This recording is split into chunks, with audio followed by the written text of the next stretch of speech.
कर लिया है। हाँ जी, तो मेरे पेज पे जब मैं कनेक्ट करता हूँ तो कम से कम 5-10 हजार तो उसमें कमेंट आते हैं। तो हाँ ये जी, आम आदमी तक भी पहुंचेगा, इस बात का भी ध्यान रखना है। हाँ यानी जी, हाँ आपका जी, जो एसोसिएशन है, जो आप लोग जुड़े हुए लोग हैं, हाँ तो जी, वो तो हैं ही, साथ हाँ, में जो मेरे पेज पे लोग हैं वो भी जुड़ गए हैं और कई लोगों ने शेयर कर लिया होगा। आप में से जो लोग भी फेसबुक पे हैं वो मेरे पेज को अपने पेज पे शेयर कर लें, तो जो आपके समर्थक हैं वो भी इस पे आ जाएंगे। बिल्कुल। तो शुरुआत कर सकते हैं। इको हो रहा है आपके साइड से थोड़ा सा। दो माइक चल रहे हैं क्या वहाँ पे? किसका? मेरा? नहीं नितिन भाई, अपने किसी के माइक से आ रही थी। We have muted them, so now everything is fine. Nitin भाई, आपसे विनंती है कि आप एक हाँ जी, इंट्रोडक्शन शुरू दे कर दूं दीजिए सर? सर। हाँ जी, हाँ जी। So, friends, I welcome on behalf of the Mindspeak team. Today is our 42 episode. Mindspeak is a series of webinars started on the 31st March 2020 at the 2 p.m. every day with an initiated for the brainstorming the industry concerns and the improvement of the improvement and potential. Mindspeak was initiated by the jewelers who are associated with the different capacity with the All India Gem and Jewelry Domestic Council. आज मुझे एक जिम्मेदारी दी गई है कि शाहनवाज जी का परिचय कराए। मेरे शब्दों में वो सामर्थ्य कहाँ जो शाहनवाज जी सरीके शख्सियत का परिचय करा जा सके, लेकिन कुछ 2-3 बातें मैं केवल आप लोगों को पता है फिर भी बताना चाहूंगा कि Shahnawaz ji is the formal union minister, was the former union minister and the current senior spokesperson of the BJP. He was the youngest cabinet minister ever in the Indian union leadership during the Atal Bihari Vajpayee's government. Shahnawaz ji, जब हमने आपका सारे portfolio और आपका जब ये देखा Facebook वगैरह का, तो मुझे एक शेर याद आ गया पुराना कि हम तो समझते थे कि हम ही चाहते हैं आपको, मगर आपको चाहने वालों का तो काफिला निकला और इसकी शिकायत खुदा से करने गए तो वो भी आपके चाहने वाला निकला। सर, ट्विटर पे 15 लाख फॉलोअर और उसमें हमारे मोदी जी भी आपके ट्विटर को फॉलो करते हैं। फेसबुक पे 10 लाख से ज्यादा फॉलोअर, और वैसे देखा जाए तो टीवी के माध्यम से आप 100 करोड़ से भी ज्यादा लोगों से रोज जुड़ते ही है। यहाँ जो हजारों लोग माइंडस्पीक के बैठे हैं सर, उनके परिवार के लोग भी उनके साथ में बैठे हैं। जैसे आपका नाम आया, सब लोग परिवार के साथ इसको आपको सुनना समझना चाहते हैं। और आप वर्ल्ड की सबसे बड़ी डोमेस्टिक पार्टी के मुख्य प्रवक्ता भी है, तो आप हमारे रूलिंग पार्टी के एक फेस भी है। जो भी गवर्नमेंट डिसीजन लेती है वो आपके सम्मुख से ही हम लोगों को, आपके मुख से हम लोगों को सम्मुख होती है। वैसे तो मित्रों, शाहनवाज जी को मैं 2004 में अपने ही घर में अकोला में मिला था, जब ये कन्वेनर थे श्रीमती उमा भारती के तिरंगा यात्रा में। मैंने उसकी फोटो भी मुझे मिल गई थी, तो 2 दिन पहले शेयर किया शाहनवाज जी के साथ में। और जब भी मैं मिलता हूँ, बात करता हूँ, एक चीज मुझे हरदम अच्छी लगती है कि आप दिल्ली आइए और कुछ भी काम है तो हम लोगों को बताइए। और मुझे ये समझ में आया कि शाहनवाज जी हमारे इंडस्ट्री के बहुत अच्छे जानकार है। और एक और नई चीज देखी है कि जब भी हम इनके आगे, शायद अशोक भाई और मेरे साथ जब सब लोग गए थे, अविनाश जी, उनको पता है कि वेद और पुराण के भी बहुत अच्छे जानकार है। मैं जब नागपुर में अजय जी आपके यहाँ पे मैरिज में आया था, जब इनसे मैं मिला, उस समय ये अपने यूट्यूब पे महाभारत की भी स्टडी कर रहे थे ताकि कहाँ से क्या सीखना भी। तो आज भी अच्छी स्टडी करने वाले और हमारे बीच में वक्ता है। एक एक जो हमारे बड़े भाई है और हम मित्र भी कह सकते हैं, आज हमारे बीच में है, वो है अजय जी संचेती साहब। दोस्तों, अजय जी संचेती जो है, जब हम इनसे दिल्ली में जाते थे, जिस समय मैं चेयरमैन था, उस समय आप joint committee of the enforcement of the security interest and recovery of the debit law and आप उस समय एक जॉइंट पार्लियामेंट्री कमेटी के भी मेंबर थे।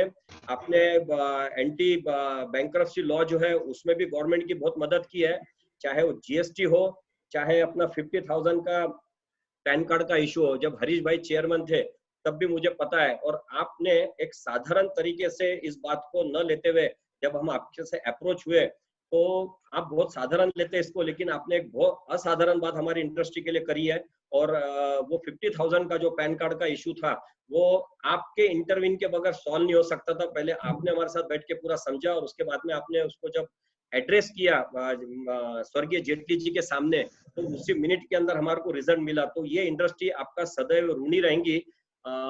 with the permission of the Shahnawaz जी, पहले मैं अजय संचेती जी साहब से ये मेरी बात आपने पूरी कर ली। ये सही है कि अजय संचेती जी का परिचय आपने कराया, मैं थोड़ा ऐड कर देता हूँ। अजय संचेती मेरे 20 साल 21 साल पुराने दोस्त हैं। मैं अजय संचेती जी का परिचय मुझे श्री प्रमोद महाजन जी ने करवाया था, और तब मैं कोयला मंत्री था, कोल मिनिस्टर था, और कोयला मंत्री रहते हुए जब मेरा इनका परिचय हुआ तो तब से एक जैसा परिचय है। आप लोग जो लोग अजय संचेती जी से परिचित नहीं है, उन ऐसे तो सब परिचित होंगे, लेकिन अजय संचेती जी एक बालकाल के स्वयंसेवक हैं, संघ परिवार से जुड़े हुए, भारतीय जनता पार्टी के राज्यसभा के सांसद रहे हैं। और सबसे बड़ी बात यह है कि आप किसी तरह रहें, अजय संचेती जी अपनी दोस्ती और रिश्ते को निभाते हैं, उसके रुतबे के हिसाब से नहीं निभाते। वो रिश्ते को ऐसे निभाते हैं जैसे आप इनसे एक बार जुड़ गए तो जिंदगी भर लोग इनसे जुड़े रहते हैं। अजय संचेती जी क्योंकि इंडस्ट्री से भी जुड़े हुए हैं, इसलिए टालने वाला कोई काम नहीं करते। जब भी आपके एसोसिएशन ने इनको आवाज दी, आपकी बात को इन्होंने पहुंचाने का काम किया। नागपुर में है, हम लोग जब भी नागपुर जाते हैं तो कोई काम, कई बार तो हम लोग नागपुर जाते हैं और अजय जी की पूरी व्यवस्था से परिचित होकर आते हैं, और अजय जी को पता भी नहीं होता कि हम आए थे। बहुत मेहमान नवाज हैं, बहुत बड़े दिल के इंसान हैं, और हमारे पार्टी के महाराष्ट्र में बहुत बड़े स्तंभ हैं। इसलिए मैं नितिन भाई एक चीज ऐड किया मैंने, ये बीजेपी के राज्यसभा के सांसद रहे हैं, और भारतीय जनता पार्टी के बहुत सी इंडस्ट्री से जो जुड़ा हुआ ग्रुप है, उसमें एक अहम रोल अजय संचेती जी निभाते हैं। मैं ये ऐड करने के बाद मैं उनसे कहता हूं कि वो अब हम लोगों को संबोधित करें। नितिन जी, आपकी इजाजत से। नहीं सर, नितिन भाई, अजय जी से। नितिन भाई, I am unable to see Ajay ji at all at this moment. Ajay ji नहीं दिख रहे हैं अभी। विजय जी, क्या आप कॉल करेंगे उनको? मैं कॉल करता हूँ। सर आप अजय जी जो है वो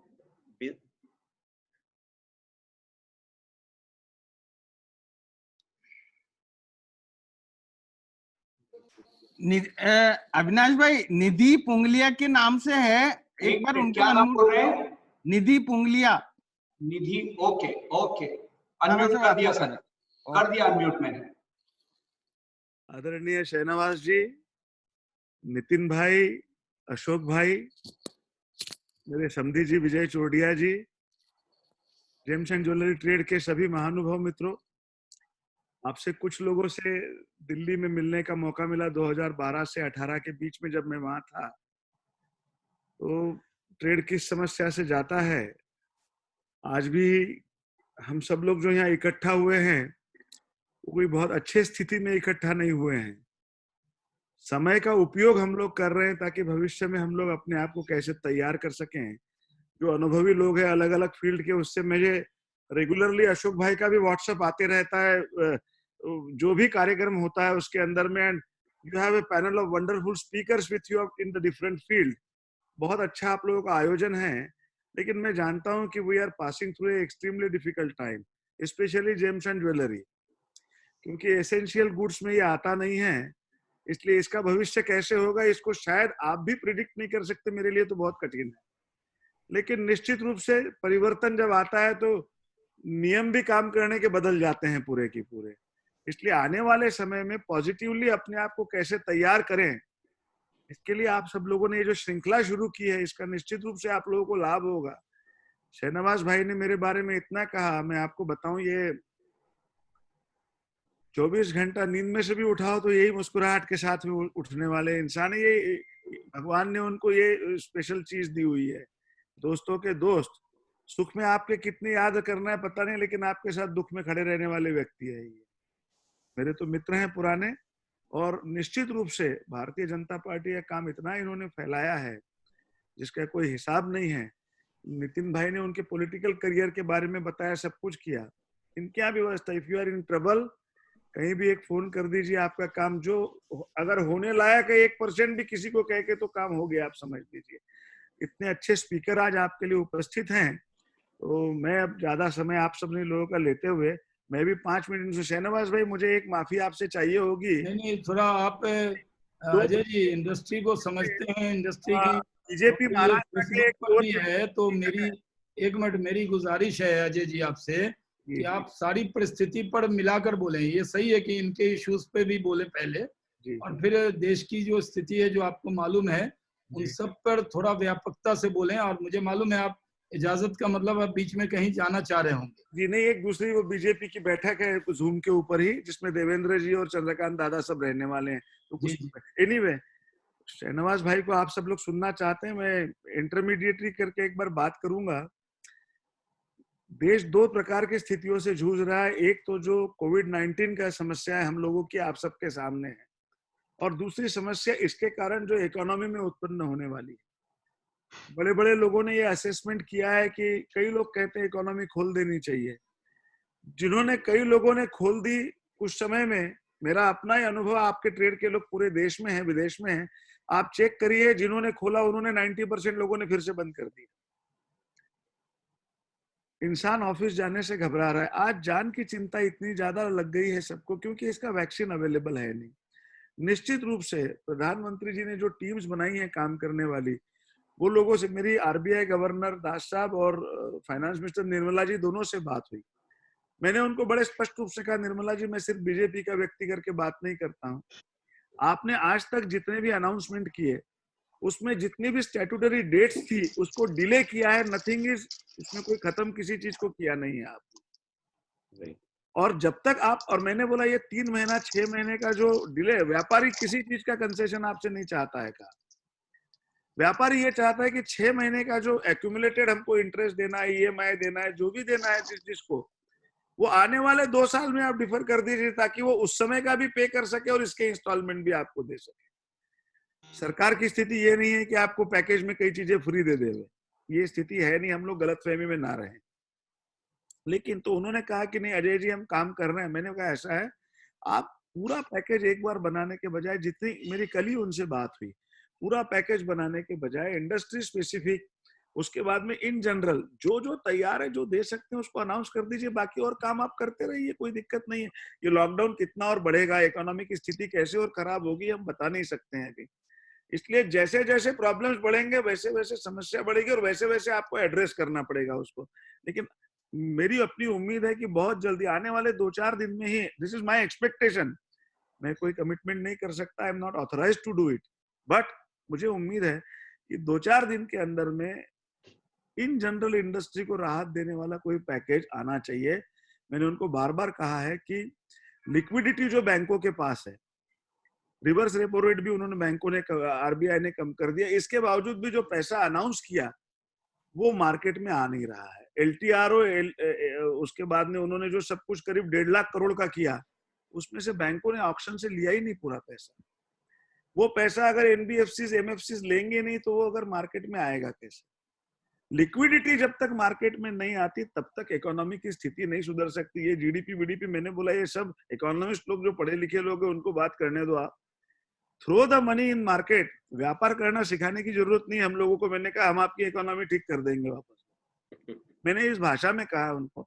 मैं शाहनवाज, मैंने देवेंद्र जी को भी कहा है कि आप प्रधानमंत्री से बात करिए, क्योंकि आपकी बात वहां सुनी जाएगी। मैंने शाहनवाज भाई ने भी मेरी सारी बात सुनी, निश्चित रूप से वो भी जहां उचित फोरम पे कहेंगे। लेकिन ओवरऑल स्थिति ऐसी है कि हम लोग एक क्लच में फंसे हुए हैं अभी। लेकिन ये आपने जो एक पॉजिटिव वेब सीरीज अभी शुरू की, डिस्कशंस की, सेमिनार्स की, इससे अपने आप को रोज ठीक रखना है हम लोगों को। एक काम मैंने शुरू किया, रोज मैं 6 लोगों को टेलीफोन करता हूँ, जो कोई डिमोरलाइज हो जाता है, जो तंग आ जाते हैं, घर में बैठ नहीं पाते हैं, निकल नहीं पा रहे, चिंता में आ गए हैं, तो रोज उनसे 5 मिनट बात करके बताना है कि ये स्थिति सिर्फ आपकी नहीं है, पूरे दुनिया की है। इससे सब लोग एक साथ ही निकल पाएंगे। इसलिए भय, उस प्रिकॉशन लेना है, डरने की जरूरत नहीं है। इस तरीके से रोज ये मेरे से जितना संभव हो सकता है कहता हूँ। और नितिन भाई, विजय चौड़िया जी, अशोक भाई के माध्यम से आप लोगों को कोई भी अगर सूचनाएं करनी है तो मुझे आप भेजें। I will be able to share with the finance minister and the empower committee which is made to advise finance minister on the situation. बाकी फिर ईश्वर समय से क्या कराएगा वो देखा जाएगा। बहुत बहुत धन्यवाद। अजय जी, हमारे इंडस्ट्री में जब भी हम पास्ट प्रेसिडेंट बात करते हैं और हमको ऐसा लगता है कि अब ब्रह्मास्त्र की जरूरत है, तो आज भी आपको याद करते हैं मेरे चेयरमैनशिप में पूरे काम हुए थे और उसका मैं अपने अंत से आपको क्रेडिट देना चाहता हूं और आप एक मसीहा की तरह उभरे थे। कोई क्रेडिट नहीं, कोई मसीहा नहीं नितिन, इसमें मैं भी आप लोगों जैसा हूं, समस्याओं से मैं भी गुजरा हूं, इसलिए समस्याओं को थोड़ा बेहतर समझ लेता हूं और कुछ नहीं। लेकिन आप शहनवाज भाई पे चले हम लोग, सुनने के लिए सब लोग आए हुए। यस, आपकी बात को एक बात छोटे से शेर से समाप्त करता हूँ कि बुरे वक्त अदब से पेशा, वक्त ही कितना लगता है वक्त को बदलने के लिए। शहनवाज जी, आपकी ओर चलते हैं, आपसे सुनने को बेताब है सर। एक शेर से शुरू करता हूँ, ये किसी और का शेर नहीं है, ये मेरी धर्मपत्नी कवित्री भी हैं, तो उन्होंने बताया, तो एक शेर उनका मैं पढ़ देता हूँ। तुझसे मिले न थे तो कोई आरजू न थी, यानी हम में से बहुत से लोग हैं जिनसे हम मिले नहीं, और कोई ना आपकी इच्छा होगी ना हमारी होगी, क्योंकि हम एक दूसरे से मिले नहीं। तो कहते हैं तुझसे मिले न थे तो कोई आरजू न थी, देखा तुझे तो तेरे तलबगार हो गए। यानी हम आपको देखकर अब ऐसा लगता है कि जैसे नितिन भाई से रिश्ता हुआ, अजय भाई से रिश्ता है, आज जो लोग भी जुड़े हुए हैं उनसे खुदा करे ऐसा रिश्ता हो जाए जैसे मेरा रिश्ता नितिन भाई और अजय भाई से। और इसमें और भी कई लोग हैं, मैं सबका नाम मेंशन करूंगा फिर लगेगा कि 2 को छोड़ा 4 को बोला। आप लोग मोटिवेशनल स्पीकर बुलाते हैं, जो आजकल स्पीकर हैं। मैंने कल नितिन भाई को कहा कि एक बार अडवाणी जी के घर पर एक श्री श्री रविशंकर जी की भजन संध्या थी, तो वहाँ सारे मेंबर ऑफ पार्लियामेंट को बुलाया गया, और जो भजन गा रही थी वो कह रही थी हर बात पे आप क्लैपिंग कीजिए, ताली बजाइए, अच्छा लगा तो रिस्पॉन्ड कीजिए। और फिर कोई रिस्पॉन्ड नहीं कर रहे थे, तो मैं उठ के खड़ा हुआ, हमने कहा ये ताली बजवाने वाले लोग हैं, इनसे आप कहेंगे ताली बजवाइए तो दिक्कत होगी। हमारे तो समर्थक मंच के पास रहते हैं, बात अच्छी भी नहीं हो, जोर से नेता बोला तो कोई ना कोई ताली बजाएगा, और जोर से बोला तो कोई जिंदाबाद के नारे लगाने लगेगा, और जोर से बोला तो नीचे से आवाज आएगी, और 2 आदमी ताली बजाए। जैसे एक कवि सम्मेलन में मैं, अजय जी ने मुझे बुलवाया था वहां, तो वहां मच्छन जी वो कर रहे थे कवि सम्मेलन की अध्यक्षता, वो बात बात पे कह रहे थे इस पे दाद चाहूंगा, इस पे ताली चाहूंगा, इस पे आपकी का ध्यान चाहूंगा। तो मुझे जब बोलने का मौका दिया, मैंने कहा आप कवि हैं, आप बहुत मोटिवेशनल स्पीकर होते हैं, तो आप लेकिन मांग कर ताली लेते हैं, हम लोग बिना मांगे हुए भी ताली लेने वाले लोग हैं, क्योंकि हम पॉलिटिशियन हैं। और कोई नहीं भी होता है तो कई बार हमारे मंच के आसपास जो हमारे 10 समर्थक होते हैं, अगर उसने ताली बजा दी तो फिर लोगों ने भी सोचा कोई अच्छी बात हुई होगी, चाहे ध्यान दिया हो या न दिया हो। अभी क्या है कि ये कोविड-19 का बहुत बड़ा खतरा है, और कोविड-19 के खतरे को देखते हुए कमियां निकालना बहुत आसान है। जैसे इस देश में आप कहीं भी जाएंगे, चाहे वो व्यक्ति संपन्न हो या गरीब आदमी, उसके पास एक सुझाव होता है। जैसे क्रिकेट मैच को देखते हुए एक सुझाव होता है, लोग कहते हैं ये बाउंसर था, इसको आगे बढ़कर मारना चाहिए था। अरे उसको नहीं पता कि 140 से 160 की स्पीड से जब बॉल आता है तो खेलने वाले को मालूम होता है कि इसको कैसे खेलना है, फ्रंट फुट पर जाकर मारना है या इसको डक करना है। लेकिन सामने वाले को कहता है थोड़ा बल्ला ऐसा लगा देता ना, जिसने कभी क्रिकेट न खेली हो वो भी कहता है कि अगर बल्ला थोड़ा सा लगा देते ना तो सीधा बाउंड्री पार कर जाता, जिसने बैट न पकड़ा। तो ये दिक्कत दुश्वारी होती। जैसे आपके इंडस्ट्री में जो आपको मालूम होगा, जैसे मुझे आप पीतल का हार दे दें या सोने का हार दे दें, चेन दे दें, मैं अभी भी फर्क नहीं कर पाऊंगा। मुझे वो देखा आप मेरे हाथ में एक रिंग है, कोई ना कोई मैं अपने दोस्त को कहता हूँ, और मैंने तय कर रखा है कि मैं कभी कोई रिंग लूंगा तो किसी दोस्त का दिया हुआ ही होगा तो लूंगा। जैसे मैंने नितिन भाई से, तो मैं खरीद के नहीं लूंगा इसको, क्योंकि मेरे नजर में ये पत्थर है और आपके नजर में कुछ भी हो। जैसे जो डायमंड नहीं जानता उसके हाथ में आप डायमंड रख दें, और वो आदमी नहीं जानता हो तो उसके लिए तो वो पत्थर है। इसलिए कहते हैं ना, मानो तो भगवान है और न मानो तो कुछ नहीं है। तो दिक्कत ये दुश्वारी ये है कि जब हम लोग आज जब चीजों को देखते हैं, कोविड-19 इसके बारे में आपको बहुत से लोगों ने बताया होगा, आपने भी बहुत लोगों को बताया होगा, आप एक्सपर्ट लोग हैं, आप समाज के प्रबुद्ध नागरिक हैं। और जब मैं आपसे बात कर रहा हूं तो कई लोगों को लग रहा होगा कि हम क्या सिर्फ डायमंड, ज्वेलरी, स्टोन, इनसे जुड़े हुए क्या बड़े लोगों से बात कर रहे हैं। आप सिर्फ बड़े लोग नहीं हैं, आप करोड़ों लोगों को रोजगार देने वाले लोग हैं, आप अन्नदाता भी हैं, आप समाज की चिंता करने वाले भी लोग हैं। इसलिए मैं जानता हूं आपके यहाँ आप एक व्यक्ति हैं, आप व्यक्ति नहीं है, आप एक शख्स नहीं है, आप व्यक्ति नहीं है, व्यक्तित्व है। आप एक शख्स नहीं है, शख्सियत है, क्योंकि आप अपने लिए नहीं जीते, आपका काम चलता है तो उससे हजारों लोग आप पे डिपेंड होते हैं। इसलिए जैसे देश के प्रधानमंत्री पर भरोसा देश के 135 करोड़ लोगों का है, लेकिन आपके यहाँ जो काम करने वाले हैं वो आपके बच्चों की तरह है। और मैं इसलिए आज आपसे जुड़ा क्योंकि मैं जानता हूं कि आप लोगों ने जिस तरह की चिंता की है ना, आपके एसोसिएशन जितनी चिंता शायद ही किसी ने की होगी। आपने सबकी चिंता की है, सबका, किसी का जो व्यवस्था जो नितिन भाई ने मुझे बताया तो मैं इतना खुश हो गया, मुझे लगा ऐसे महान लोगों से मुझे मिलना चाहिए, और इसलिए मैं आपके बीच में मिलने के लिए आपसे जुड़ा हूं। मैं मानता हूं कि ये जिस तरह की आपकी इंडस्ट्री है, इसमें जो आप जानते हैं कि जेम और ज्वेलरी इंडस्ट्री में करीब 85% गोल्ड और 15% स्टोन का मामला है।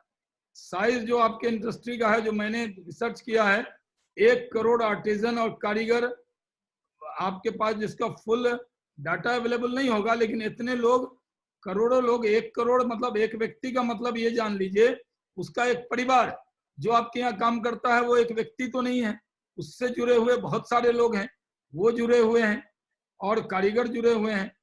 55 लाख करीब जो है आपका वर्किंग रिटेल होलसेल सेक्टर में आपसे लोग जुड़े हुए हैं। करीब 6 करोड़ जो डिपेंडेंट्स हैं, जिस पर अगर 1 करोड़ को 5 से जोड़ेंगे तो 6 हो जाएगा, वो जुड़े हुए हैं। 5.50 लाख करोड़ डोमेस्टिक इंडस्ट्री का आपका साइज है, यानी जीडीपी में आप बहुत बड़ा रोल अदा करते हैं। और 2.5 लाख करोड़ का एक्सपोर्ट है इंडस्ट्री में। जो मैंने देखा है, जो मेरा रिसर्च है, करीब 60 से 70% स्किल जो आपके यहाँ वर्कर हैं और कारीगर हैं, वो नेटिव पैलेस वो बहुत सारे चले गए हैं, तो आपकी इंडस्ट्री चलनी है तो उनकी भी चिंता करनी है। जो कारीगर जो जॉब पे हैं, जो सैलरीज पे हैं, वो भी आपके यहाँ हैं। मैं मानता हूं कि आपके यहाँ आपकी जिम्मेदारी बहुत बड़ी है। और क्योंकि जो मैंने फेसबुक को पर अपने इसको लाइव इसलिए कर दिया कि जो छोटे छोटे गांव में ज्वेलर होते हैं, जो शायद आप वो अभी भी मोबाइल नहीं चलाते या व्हाट्सएप ग्रुप नहीं चलाते या आपसे नहीं जुड़े होंगे, ऐसे भी लोग हो सकते हैं। तो ऐसे लोग भी बहुत बड़ी तादाद में, मैं ये भी जानता हूं कि आपकी जो समस्याएं हैं वो भी बहुत बड़ी बड़ी। आपके ऊपर रिटेल सेक्टर में जो 4 लाख से ऊपर जो शॉप्स हैं उनकी दिक्कतें हैं, वो बंद हैं। जो बैंक की लायबिलिटीज इंडस्ट्री है, मैं आपको पता है, जब आप शोरूम बनाते हैं तो लोगों को लगता है कि आप सबसे चमकता हुआ शोरूम तो आप ही का होता है, सोने जैसा, क्योंकि आप उस कारोबार से जुड़े हुए हैं। लेकिन देखने वाले को लगता होगा कि आप शायद बहुत दिक्कतों में नहीं होंगे, लेकिन मैं बहुत से लोगों को जानता हूं जिन पर बैंक की बहुत सारी लायबिलिटीज है। कारीगर की चिंता आपको करनी है, और बैंक जो इंटरेस्ट वेवर है उसका प्रेशर आपके ऊपर अलग है। तो मैं हॉलमार्क का जो विषय है, नितिन जी ने मुझे कई बार बताया है, मैंने उसके लिए रामविलास पासवान जी से भी बात की है और दानवे साहब से भी बात मैं करूंगा। इस विषय को लॉकडाउन में नहीं हो सकता ये विषय, लेकिन जो आपको 1 साल का टाइम मिला था, उस टाइम को कैसे आगे बढ़ाया जाए, इसके लिए भी मैं बातचीत करने वाला हूँ। तो मैं आपके इंडस्ट्री के विषय को समझ रहा हूँ और मैं आपसे कह रहा हूँ कि जो आपने काम किया है, जैसे आपने चिंता की है, ये बहुत बड़ी बात है। कोविड-19 का जो खतरा है, कई बार अब देखिए, शुरू में तो सब लोग कह रहे थे कि बड़ा अच्छा है जी, बड़ा अच्छा है। अब कई लोग आलोचना के स्वर भी आते हैं, क्योंकि मैं पार्टी का प्रवक्ता हूं और पार्टी के प्रवक्ता के नाते जैसे मैं आपके वेब पे जुड़ा हुआ हूं, तो आप मोबाइल पे देख रहे होंगे या आप देख रहे होंगे मुझे अपने लैपटॉप पे, लेकिन बड़े स्क्रीन पे भी मुझे आपको देखना होता है। जैसे आज 5 बजे मैं जी न्यूज पे आऊंगा और 6 बजे मैं TV9 पे आऊंगा, तो डेली मैं 2 डिबेट मिनिमम, और 8 बजे शायद सहारा पे आऊंगा, तो ऐसे 3 डिबेट मुझे करनी होती है। तो उस डिबेट के अंदर भी जो वर्तमान विषय होते हैं, ऑन बिहाफ ऑफ यू, वो लोग मुझसे क्वेश्चन करते हैं। जब नितिन जी ने मुझे कहा था, तो मैंने कहा कि मैं कोविड पे बोलूंगा, आपकी इंडस्ट्री पे बोलूंगा, जो सामाजिक विषय है उसको लूंगा, और बाकी मैं आपको मीडिया पर्सन की तरह अपने को हाजिर करूंगा कि आपके मन में जो सवाल हो। कई बार आपको लगता होगा कि टेलीविजन में जो बैठे हुए पत्रकार हैं वो ये सवाल क्यों नहीं पूछ रहे हैं बीजेपी के प्रवक्ता से, तो मैं सवाल जवाब भी ज्यादा लूंगा और आपके सवालों का जवाब ऐसे दूंगा जैसे हमें पार्टी की तरफ से अगर डाइस पे बैठाया जाता है तो कम से कम 500-600 पत्रकार होते हैं, और वो सब बड़े लेवल के आते हैं जो बीजेपी में एडिटर लेवल के होते हैं। वो कोई भी सवाल पूछेंगे तो मैं ये नहीं कहूंगा अच्छा मैं पूछ के कल बताऊंगा, मुझे उसी वक्त उसका जवाब देना होता है। इसलिए दुनिया की सबसे बड़ी पार्टी ने मुझे स्पोक्स पर्सन के लायक समझा है, तर्जुमान के लायक समझा है, तो मैं पार्टी की तर्जुमानी करता हूँ। लेकिन आज मैं कह रहा हूँ कि आप, क्योंकि करोड़ों लोग, करीब 6 करोड़ परिवार आपसे जुड़े हुए हैं, तो देश का एक बड़ा सेक्शन आपसे जुड़ा है। लोगों के पहले लोगों के लिए दाना चाहिए पेट के लिए, उसके बाद कपड़े चाहिए, और कपड़े के बाद सजने के लिए जेवर चाहिए। तो आप सिंबल हैं इस बात का कि अगर इस देश के लोग संपन्न होंगे तो चाहे गरीब आदमी भी हो, वो एक छोटा सा की ज्वेलरी जरूर वो उसमें वो जोड़ता है, और वो कहता है कि उसकी जितनी जिसकी हैसियत हो। आजकल तो बड़े हैसियत के भी बहुत से अपने देश में, जब से ये साइज बढ़ा है इंडस्ट्री का, तो गांव के जो ज्वेलर्स होते हैं उन पर विश्वास बहुत होता है। समाज में ये आपकी इंडस्ट्री तो विश्वास से चलती है, और विश्वास बहुत बड़ी चीज है। इसलिए मैं मानता हूं कि जो कोविड-19 का खतरा है पूरे दुनिया में, ये जब खतरा आया तो आप जानते हैं कि भारत में भी जब ये खतरा आया था तब लोगों ने, अभी हमारे जो आलोचक हैं वो कहते रहते हैं कि साहब आपने कब बंद किया, कब नहीं किया, आपको कब करना चाहिए था। आजकल हम लोगों को सुझाव देने वाले बहुत लोग हो गए। जब शासन में जो लोग नहीं थे, मैं नाम नहीं लूंगा, कई लोग कई पार्टी के समर्थक हो सकते हैं, लेकिन जो लोग शासन में थे उन्होंने जिन लोगों से आजकल स्काइप पे बात की है, बड़े बड़े इकोनॉमिस्ट से, उन्होंने कोई बात नहीं की। उनके पास पार्टी के लिए टाइम था, इन लोगों से बात करने के लिए समय नहीं था। लेकिन आज लोग स्काइप पे बात कर लेते हैं कभी बड़े बड़े लोगों से। तो कई लोगों को ये सवाल पूछे जाते हैं, लोग कहते हैं कि साहब आपने कब बंद किया, आपको कब करना चाहिए था। तो मैं आपको ये बता दूं कि जब लोग ये सवाल करते हैं तो आप लोगों को भी इसका जवाब देना चाहिए। आज जो कोविड-19 पर मैं हूं, उसके बाद मैं विषय को अलग से ले रहा हूं। कोविड-19 पर मैं आपको बता दूं कि जब ये कोरोना वायरस का जो खतरा है पूरे दुनिया के मामले में, मैं कह सकता हूं कि भारत में पहला कोरोना वायरस का जो केस है वो 30 जनवरी को पाया गया। उसके तुरंत बाद सरकार ने कई कदम उठाए। उसके बाद इसी जनवरी के महीने में जो महाशक्तियां हैं, जो वीटो पावर्स कहे जाते हैं, अमेरिका, ब्रिटेन में और इटली, स्पेन में भी, अमेरिका में तो 21 जनवरी को आया पहला केस, इटली में 30 जनवरी को आया, और स्पेन में 31 जनवरी को आया, ब्रिटेन में अंतिम जनवरी के में पहला केस आया। भारत सरकार ने समझदारी दिखाई, लॉकडाउन किया, और लॉकडाउन करते हुए जो आज है, इसका नतीजा भारत में आज करीब 62,000, यानी आप समझिए अभी 70,000 करीब ये होगा, और 2,000 की संख्या करीब मौत की संख्या है। लेकिन अमेरिका में देखिए, उनके यहाँ मरने वालों की संख्या 80,000 से पार कर गई, 13 लाख से ज्यादा लोग संक्रमित हैं। और इटली में ये संख्या मरने वालों की 30,000 से ज्यादा पार कर गई। ब्रिटेन में ये संख्या 32,000 से आगे पार कर गई। जबकि ताइवान, हांगकांग, दक्षिण कोरिया, जापान, सिंगापुर में ये वायरस संक्रमण बढ़ने में नहीं दिया। वो एक मिसाल है। लेकिन पूरे दुनिया में क्या मिसाल है? पूरे दुनिया में मैं समझता हूँ कि जो काम ताकतवर देश नहीं कर पाए, हम सबका सौभाग्य है कि हम भारतीय हैं और भारतीयों को एक ऐसा नेता मिला है जिसकी सिर्फ वोट नहीं देते लोग, उनको अपना गार्जियन मानते हैं। जो 135 करोड़ हिंदुस्तानी को अपना परिवार मानते हैं, वो जीते हैं 135 करोड़ हिंदुस्तानी के लिए। नरेंद्र मोदी जी, उन्होंने फैसला लिया और आपने लबैक किया। आसान काम नहीं है सरकारों को ये फैसला करना, ये आसान काम नहीं है। और उस आसान काम नहीं होने की वजह से मैं आपको कहता हूं कि जब ये फैसला लिया गया, इस फैसले को लेने के वक्त में इस बात का ध्यान रखा गया कि हम जिन चीजों का फैसला ले रहे हैं उन फैसले से लोगों को की जिम्मेदारी पूरी हो, और इन जिम्मेदारी को पूरी करने के लिए हम सबको वो फैसला जरूरत था और उसको हमको लेना ही था। इसलिए मैं कह रहा हूं कि जो लॉकडाउन हुआ वो डिसीजन कोई छोटा डिसीजन नहीं था, भारी मन से किया हुआ प्रधानमंत्री का डिसीजन था, और जिससे देश पूरी तरह से आज कोविड-19 के खतरे से बचा है।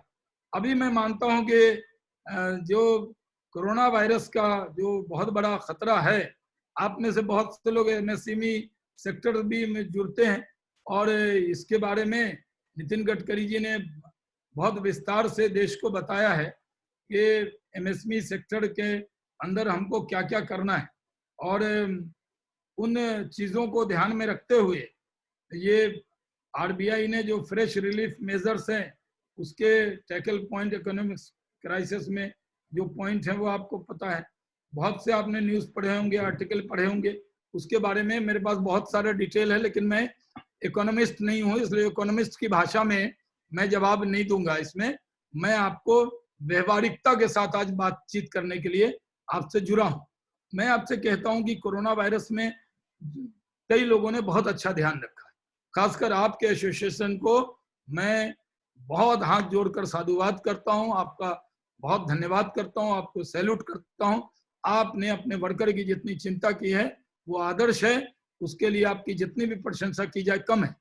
लेकिन बहुत सी जगह, बहुत स्टेट में जो वर्कर है उनके साथ दिक्कत है। जैसे मजदूर हैं, बड़ी तादाद में आपने देखा होगा मजदूर पैदल भी निकल पड़े। वो पैदल निकले, अगर वो राज्य में जाएंगे, मान लीजिए बिहार के अंदर जाएंगे, या मान लीजिए वो जाएंगे यूपी के अंदर, तो जाने के बाद भी उनको 21 दिन तक लॉकडाउन में रहना हो, 21 दिन तक आइसोलेशन में रहना हो, 21 दिन तक उनकी चिंता वहां की सरकार करेगी। जैसे बिहार सरकार ने तय किया कि जो भी हमारे यहाँ बिहार में मजदूर आएंगे, अभी रेलवे की कोई दिक्कत नहीं है। कल ही पीयूष गोयल जी ने कहा कि वो रेल चला रहे हैं और सोशल डिस्टेंसिंग के साथ उसको चलाएंगे। करीब 300 जोड़ी ट्रेन वो चला रहे हैं, स्पेशल ट्रेन भी चल रही। लेकिन जो मजदूर जहाँ अच्छी व्यवस्था है वो मजदूर रुका हुआ है, लेकिन जिस मजदूर को खाने को कुछ नहीं है, पीने को कुछ नहीं है, भूखा है, वो पैदल चला है। अगर प्रधानमंत्री की तरह सब सरकारों ने फिक्र की होती तो वो पैदल नहीं जाता, क्योंकि जो पैदल जा रहा है भूखे प्यासे, हम लोगों का भी दिल बहुत दहल जाता है। हमने देखा जैसे मजदूर कट के मर गए औरंगाबाद के पास में, कितना दुख हुआ। कोई मजदूर ट्रक पे जा रहे थे, वो पलट गया, बहुत दुख हुआ। जो मजदूर जा रहे हैं, दिल हमारे जैसे लोगों का बहुत रोता है, आपका भी दिल परेशान होगा। मेरे यहाँ भागलपुर से और अररिया, किशनगंज और सुपौल के इलाके से, बिहार के इलाके से बहुत से फोन आते हैं। हम लोगों के जहाँ परिचित हैं उनको मदद भी करते हैं। लेकिन जो दिक्कत दुश्वारी है, उस दुश्वारी को देखते हुए एक चीज का ध्यान हमें रखना पड़ेगा कि क्या हम इनकी चिंता कर रहे हैं, नहीं कर रहे। सरकार ने कहा, सरकार ने तरह तरह के सहायता दिया है। जैसे जनधन खाते में जो बहनें हैं उनके अकाउंट में पैसा डाला, जो किसान हैं उनके अकाउंट में पैसा डाला, उज्ज्वला गैस का 3 महीने की छूट दिया, आपके यहाँ जो EMI है उसके लिए भी 3 महीने की छूट दी। और सरकार और कुछ भी करने वाली है, आपके विषय को भी एड्रेस करने वाली है। कोई इसमें कहीं से भी चिंता न करें कि सरकार इसको एड्रेस नहीं करेगी, इन इश्यू को एड्रेस करने वाली। तो जो मजदूर जा रहे हैं उनकी भी चिंता सरकार करने वाली है, क्योंकि बिहार की जो सरकार है, नीतीश कुमार जी बाढ़ पीड़ित की बहुत सेवा में माहिर रहे हैं।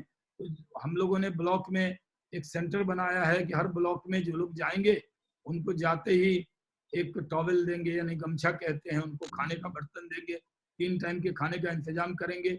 और जब वो अच्छे हो जाएंगे, मतलब वहाँ 21 दिन तक रहेंगे, उसके बाद जब घर जाएंगे तो राशन देंगे, साथ में उनको 500 रुपये भी देंगे, और साथ में उनके अगर वो टिकट लेकर आए हैं तो वो टिकट भी देंगे। तो जो मजदूर हैं उनकी भी चिंता हमने की। और आजकल एक नया फैशन हो गया, पूरे आप जानते हैं, आप में से बहुत ज्वेलर हैं जिनके शोरूम अरब कंट्री में भी। अब अरब भारतीय ज्वेलरी बहुत पसंद करते हैं। जितने बड़े ब्रांड हैं, मुझे नहीं पता, इसमें बहुत बड़े ब्रांड के भी लोग जुड़े होंगे जिनके शोरूम अरब देशों के अंदर भी। और अरब देश जरूर मुस्लिम इस्लामिक मुल्क कहे जाते हैं, लेकिन चाहे ओमान हो या यूएई हो, इन सब देशों में कहीं भी जाएंगे तो वो धर्म के नाम पर कभी भेदभाव नहीं हुआ। लेकिन यहाँ पर कुछ लोगों ने, क्योंकि जब कोविड-19 का खतरा हुआ तब तबलीग जमात मरकज में साउथ ईस्ट एशिया से आए हुए लोग जमा थे, और उसमें बहुत से कोरोना वायरस से पीड़ित थे, और उन्होंने जो नासमझी की, उस नासमझी से ये बहुत जगह बढ़ा। लेकिन हमारे प्रधानमंत्री ने कहा कि कोरोना का कोई धर्म नहीं, तबलीग का मतलब ये नहीं है कि सारे मुसलमान तबलीग जमात से जुड़े हुए। मुसलमानों में शिया होते हैं, सुन्नी होते हैं, सुन्नी में देवबंदी हैं, बरेलवी हैं। जो लोग मज़ार को मानते हैं उनको तो तबलीग जमात वाले मुसलमान ही नहीं मानते, उनको कहते हैं ये तो पूजा करने वाले लोग हैं। तो ऐसे उनके अपने बहुत सारे डिफरेंसेस। इसलिए मैं कह रहा हूं कि मेरी आवाज जा रही है ना? बिल्कुल जी। मैं ये कह रहा हूं जी कि वहां से जो लोग निकले और बाद में जो कुछ व्यवहार हुआ, ऐसा हुआ कि जैसे व्यवहार बहुत खराब हुआ हो, ऐसा नहीं है। मैं आपको कह दूं कि देश के प्रधानमंत्री एक बात में कमिटेड हैं, वो वोट की सियासत नहीं करते। ये पहला प्रधानमंत्री भारत को मिला है जो वोट कितना मिलेगा नहीं मिलेगा, कितना आएगा जाएगा, इसकी चिंता करके काम नहीं करते। जो देश हित में होगा, जो वही बात नरेंद्र मोदी जी करेंगे, और यही देश हित की बात वो करते रहे हैं। और मैं उनसे मिला था तो उन्होंने कहा देखो, मैं वोट को ध्यान में रखकर कोई काम करता ही नहीं, ना मैं करूंगा। कुछ महीने पहले ही जब उनसे मेरी मुलाकात हुई थी तो इस बात को उन्होंने कहा, और मैंने देखा है, मैंने तो बचपन से उनको देखा है, वो 135 करोड़ हिंदुस्तानी की फिक्र कर रहे हैं। इस देश में कुछ लोगों ने बदनाम करना चाहा। एक जफरुल इस्लाम खान नाम का दिल्ली माइनॉरिटी कमीशन का चेयरमैन था, उसने अरब कंट्री को कहा कि अगर हम चिट्ठी लिख देंगे, अरब नाराज हो गए तो भारत में जलजला आ जाए। अरे अरब कंट्री तो अपने मुल्क के, वहाँ सऊदी अरब यमन पे बम बरसा रहा है, ईरान इराक की दिक्कत है, सीरिया में आपस में दिक्कत है। और आपको मैं बता दूं कि भारत में इंडोनेशिया के बाद second largest Muslim population of the world Hindustan में रहता है। और जब इस देश का बंटवारा हुआ था धर्म के नाम पर, पाकिस्तान और बांग्लादेश ने तो अपने को इस्लामिक राज्य घोषित कर लिया, लेकिन हमारा देश है जिस देश ने, अगर हमारे देश के नेता चाहते उस वक्त तो भारत को भी हिंदू राष्ट्र घोषित कर देते, भारत का भी राजकीय धर्म हिंदू धर्म, सनातन धर्म रख देते। लेकिन उस वक्त देश के नेताओं ने तय किया कि ये भारत है और भारतीयता है। भारतीयता का मतलब है वसुदेव कुटुंबकम, whole mankind our family. हम पूरे वसुधा को, पूरे दुनिया को अपना परिवार मानते हैं। हम तो भोजन, भारतीय लोग भोजन करते वक्त में भी जो मंत्र पढ़ते हैं, दुआ करते हैं, उसमें पूरे दुनिया की फिक्र करते हैं। ये है भारतीयता। हम इजरायली नहीं हैं, हम भारतीय हैं। हमारी सोच ऐसी हो ही नहीं सकती।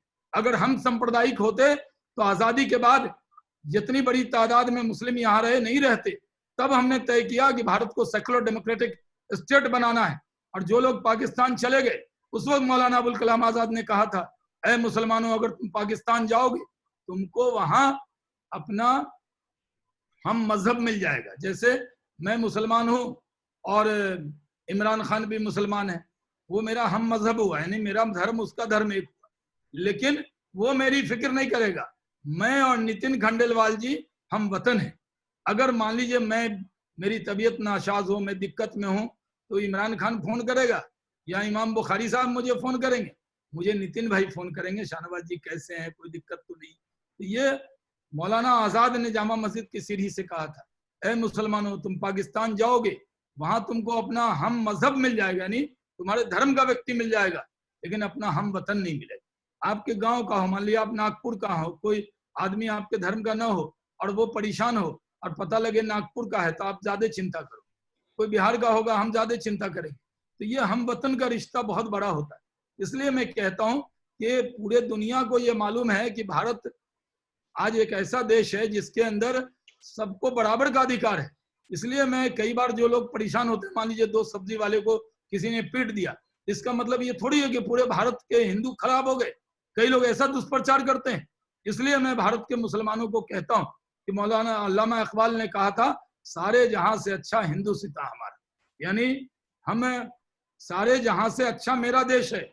और इसलिए उन्होंने कहा कि जब प्रोफेट मोहम्मद जो हमारे आका ताजदार मदीना मोहम्मद सल्लल्लाहु अलैहि वसल्लम है, उनसे किसी ने पूछा कि आपको हिंदुस्तान के बारे में कैसा एहसास होता है, तो उन्होंने कहा ठंडी हवा का। तो इकबाल ने लिखा, मीरे अरब को आई ठंडी हवा जहां से मेरा वतन बही। तो हमारे देश में अगर हमारे देश के राजा रजवाड़े से पहले हमारे देश के अगर बहुसंख्यक समाज के लोग सांप्रदायिक होते तो सबसे ओल्डेस्ट चर्च भारत में नहीं है। सऊदी अरब के बाद, अरब कंट्री के बाद अगर सबसे पहली मस्जिद कहीं बनी तो केरल के अंदर बनी, वो यहाँ नहीं होती।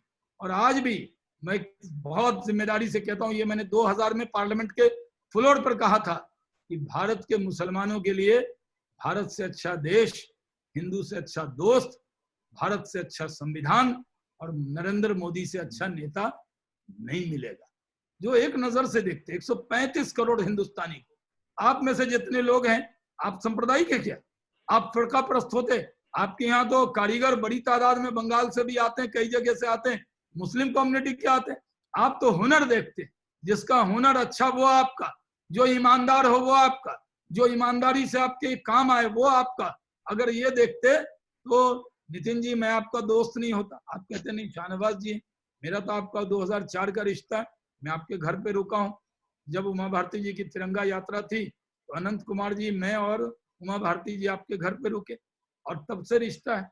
अभी भी मैं मानता हूँ कि मैं जिस तरह का रिश्ता आप लोग निभाते हैं, तो मैं आपको कहता हूँ कि ज्वेलरी में ये जो कई जगह गांव में वो सुनार भी कहते हैं उसको, कई जगह अलग अलग नाम है, लेकिन आपका दिल तो सोने का है। सच में आपका दिल सोने का है, क्योंकि आपके दिल में कोई मिलावट नहीं। आप हर हिंदुस्तानी को एक नजर से देखते हैं। इसलिए मैंने आज तय किया कि पूरे देश के अब करोड़ों लोग आपसे जुड़े हुए हैं। आज मैं आपसे जुड़ रहा हूँ, यूट्यूब पे भी आपने जोड़ा है, फेसबुक लिंक से भी जोड़ा है, तो आम आदमी भी आज सुन रहा है। आज आम और खास के बीच में कोई दूरी नहीं है, कोई बीच में पर्दा नहीं है। आपने शेर सुना है ना, इधर चिलमन से हम झांके। चिलमन कहते हैं, पतली चिलमन होता है ना जो दीवार जिसमें दिखता भी है नहीं भी दिखता है।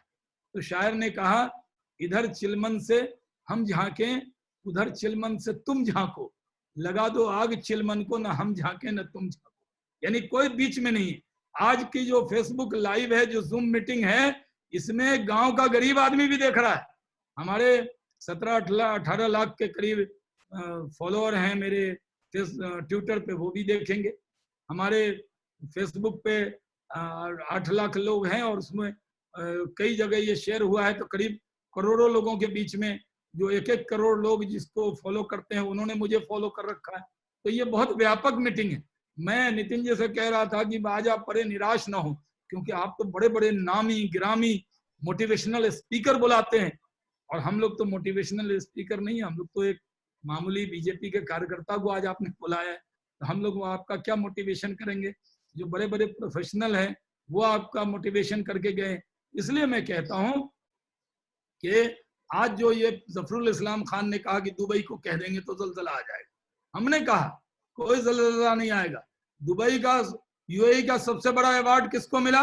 नरेंद्र मोदी को। सऊदी अरब का सबसे बड़ा, जैसे भारत रत्न होता है ना, जैसे उनके यहाँ किसको मिला? नरेंद्र मोदी को। ओमान का अवार्ड किसको मिला? नरेंद्र मोदी को। अफगानिस्तान का अवार्ड किसको मिला? नरेंद्र मोदी को। तो हमारे नेता सबका साथ, सबका विकास, सबका विश्वास, ये नारा नहीं है, ये जुमला नहीं है, ये व्यवहार में अपनाते हैं और ये आप भी अपनाते हैं। आप भी मोदी जी जैसे हैं, सबका साथ सबका विकास। अच्छा ये बताइए, कई लोग कहते हैं जी मुसलमान जा रहा है उससे हम सब्जी नहीं लेंगे। अब कोई मुसलमान कहे नहीं मैं नितिन खंडेलवाल जी की यहाँ से ज्वेलरी नहीं लूंगा, तो 15% ग्राहक ही तो 20% कम होंगे साहब। ऐसे कहीं होता है क्या? ये बदतमीज लोग हैं जो इस तरह कहते हैं इस जाति से, धर्म से। अब कोई एक आदमी भूखा है, वो ठेला लेकर जा रहा है और उससे कोई पूछे कि जात है, हमारे भी एक दो विधायक ने ऐसी हरकत की, मेरे पार्टी के अध्यक्ष ने तुरंत उसको नोटिस दिया, इस तरह की इजाजत नहीं दी जाती। हमारे सरसंघ चालक हैं आदरणीय मोहन भागवत जी, उन्होंने कहा कि एक व्यक्ति की गलती से पूरे समाज को दोषी नहीं किया जा सकता। हम लोग इस तरह करते हैं, लेकिन कुछ लोग समाज में हैं, जो समाज में ऐसे लोग हैं जो कई लोगों को बदनाम करने वाले लोग, और ऐसे लोग हैं जो बदनाम करेंगे। मैं तो भारतीय जनता पार्टी में काम करता हूं, और मैं कब से काम करता हूं? 1986 से काम करता हूं। हमारी 2 MP होते थे, हम युवा मोर्चा में काम करते थे। ये हमारी पार्टी, हमने इसको देखा है, हमने अपने नेताओं को देखा है। और जो लोग फेसबुक पे भी सुन रहे हैं, मैं कह दूं, एक दिन भी अगर मुझे आज तक नहीं लगा कि मेरी पार्टी मुसलमान होने से कोई भेदभाव करेगी, अगर जिस दिन मुझे लगेगा कि मेरी पार्टी मुसलमान होने की वजह से मेरे कोई साथ भेदभाव कर रही है, उस दिन मैं काम करने वाला नहीं। मेरी पार्टी हिंदू मुसलमान नहीं देखती। जो मुल्क से मोहब्बत करेगा, जो इसको जननी मातृभूमि मानेगा, जो इसको मादरे वतन मानेगा, चाहे उसकी कोई भी पूजा पद्धति हो, हम उसको अपने छाती से लगाएंगे और अपने पलकों पर बैठाएंगे। ये हमारा देश है, ये हमारे लोग हैं, हमें सबकी चिंता करनी। और ये जो वक्त है, रतन टाटा जी ने सही कहा, ये वक्त कमाने का या गंवाने का साल नहीं, आपने क्या खोया उसका साल नहीं, ये जिंदगी बचाने का सवाल है। जिंदगी बचाने का, मैं एक लाइन आउट और ऐड करता हूं, आपकी जिंदगी बचाने के लिए नहीं, आपसे जुड़े हुए हर व्यक्ति की जिंदगी बचाने की जिम्मेदारी आप पर है। और इस जिम्मेदारी है, सब काम मोदी जी पे छोड़ देंगे या सब काम किसी राज्य के मुख्यमंत्री पे छोड़ देंगे?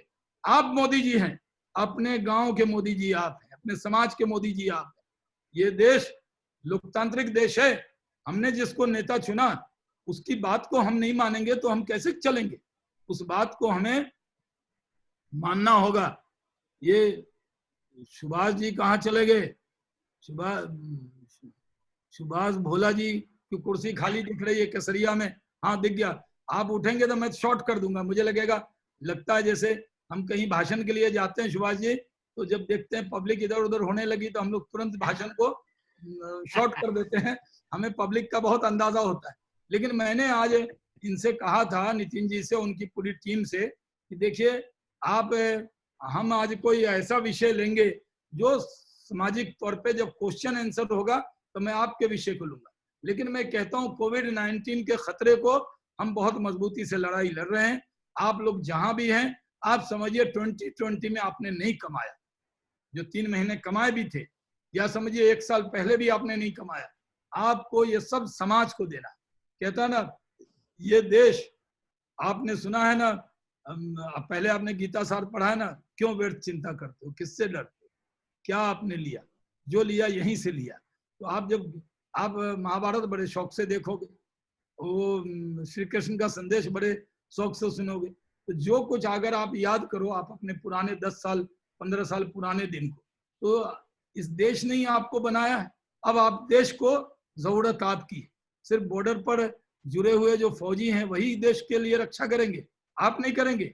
कई बार मैं टीवी डिबेट में आता हूँ, कई फौजी आते हैं, तो एक बार डिबेट हो गई, जब मैंने रियाज नाइको पर एक डिबेट थी, संदीप चौधरी जी 24 पे डिबेट कर रहे थे, वो कह रहे थे शाहनवाज हुसैन, वो जरा जोर जोर से बोलते हैं, उन्होंने कहा बताइए आज एक रियाज नाइको मारा गया, इस पर आप पीठ थपथपा रहे हैं, एक कमांडर के मरने पे हमारे इतने लोग मर गए। तो मैंने कहा भाई हम कहाँ थपथपा रहे हैं, आपको क्यों दुख हो रहा है? तो ये फौजी हैं, ये कह रहे हैं नहीं ये बड़ी उपलब्धि नहीं है। मैंने कहा भाई आपके लिए बड़ी उपलब्धि नहीं है, जिससे पाकिस्तान रोने लगे, आपके लिए बड़ी उपलब्धि नहीं होगा। और जरूरत नहीं है कि मैं अगर पॉलिटिशियन हूँ या आप ज्वेलरी का काम करते हैं और आप फौजी नहीं है तो आपकी देशभक्ति किसी की देशभक्ति से कम हो, मेरी देशभक्ति से। आपकी भी देशभक्ति। देश क्या है? देश लोगों से बनता है। देश मिट्टी का टुकड़ा नहीं है, मिट्टी का ढेला नहीं है, देश इंसानों से बनता है। और इस देश को बनाने में आपने भी एक अहम रोल अदा किया है।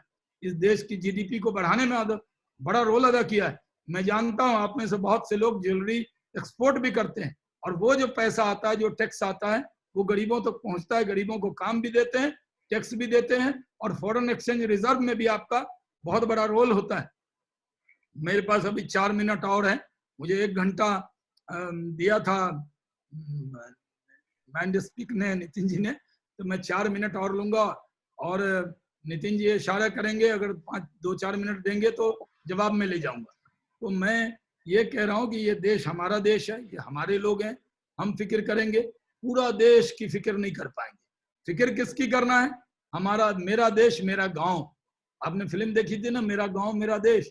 आप अपने गांव की फिक्र कर लेंगे तो देश की फिक्र हो जाएगी। आप अपने मोहल्ले की फिक्र कर लेंगे तो देश की फिक्र हो जाएगी। आप अपने गरीब रिश्तेदारों की फिक्र कर लेंगे तो देश की हो जाएगी।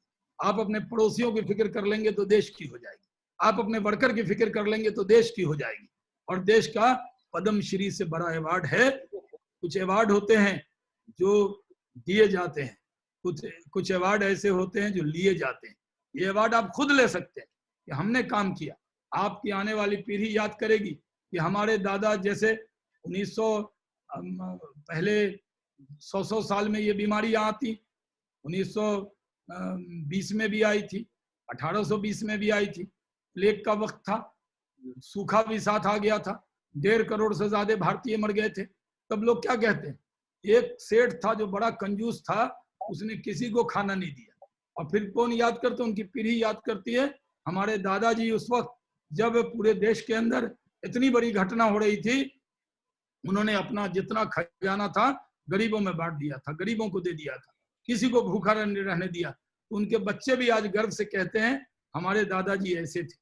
इसलिए मैं आपसे कहता हूं कि आपको इसमें बड़ा रोल अदा करना है, और इस रोल में हम सब आपके साथ हैं। माइंड स्पीक के बारे में, आपके बारे में, मैंने जो आपकी समस्या है मैं उसके बारे में 3 मिनट और बोल देना चाहता हूँ, 2 मिनट मेरे पास, कि आपकी समस्या है। आपको जो 1 साल वाली छूट मिली थी हॉलमार्क की, उसमें भी छूट जो है बढ़वाई जाएगी आपको। ये वचन मैं आपको रूलिंग पार्टी के स्पोक्स पर्सन के नाते देता हूँ। और रामविलास पासवान जी, वाजपेयी जी की सरकार में भी मेरे साथ मंत्री थे।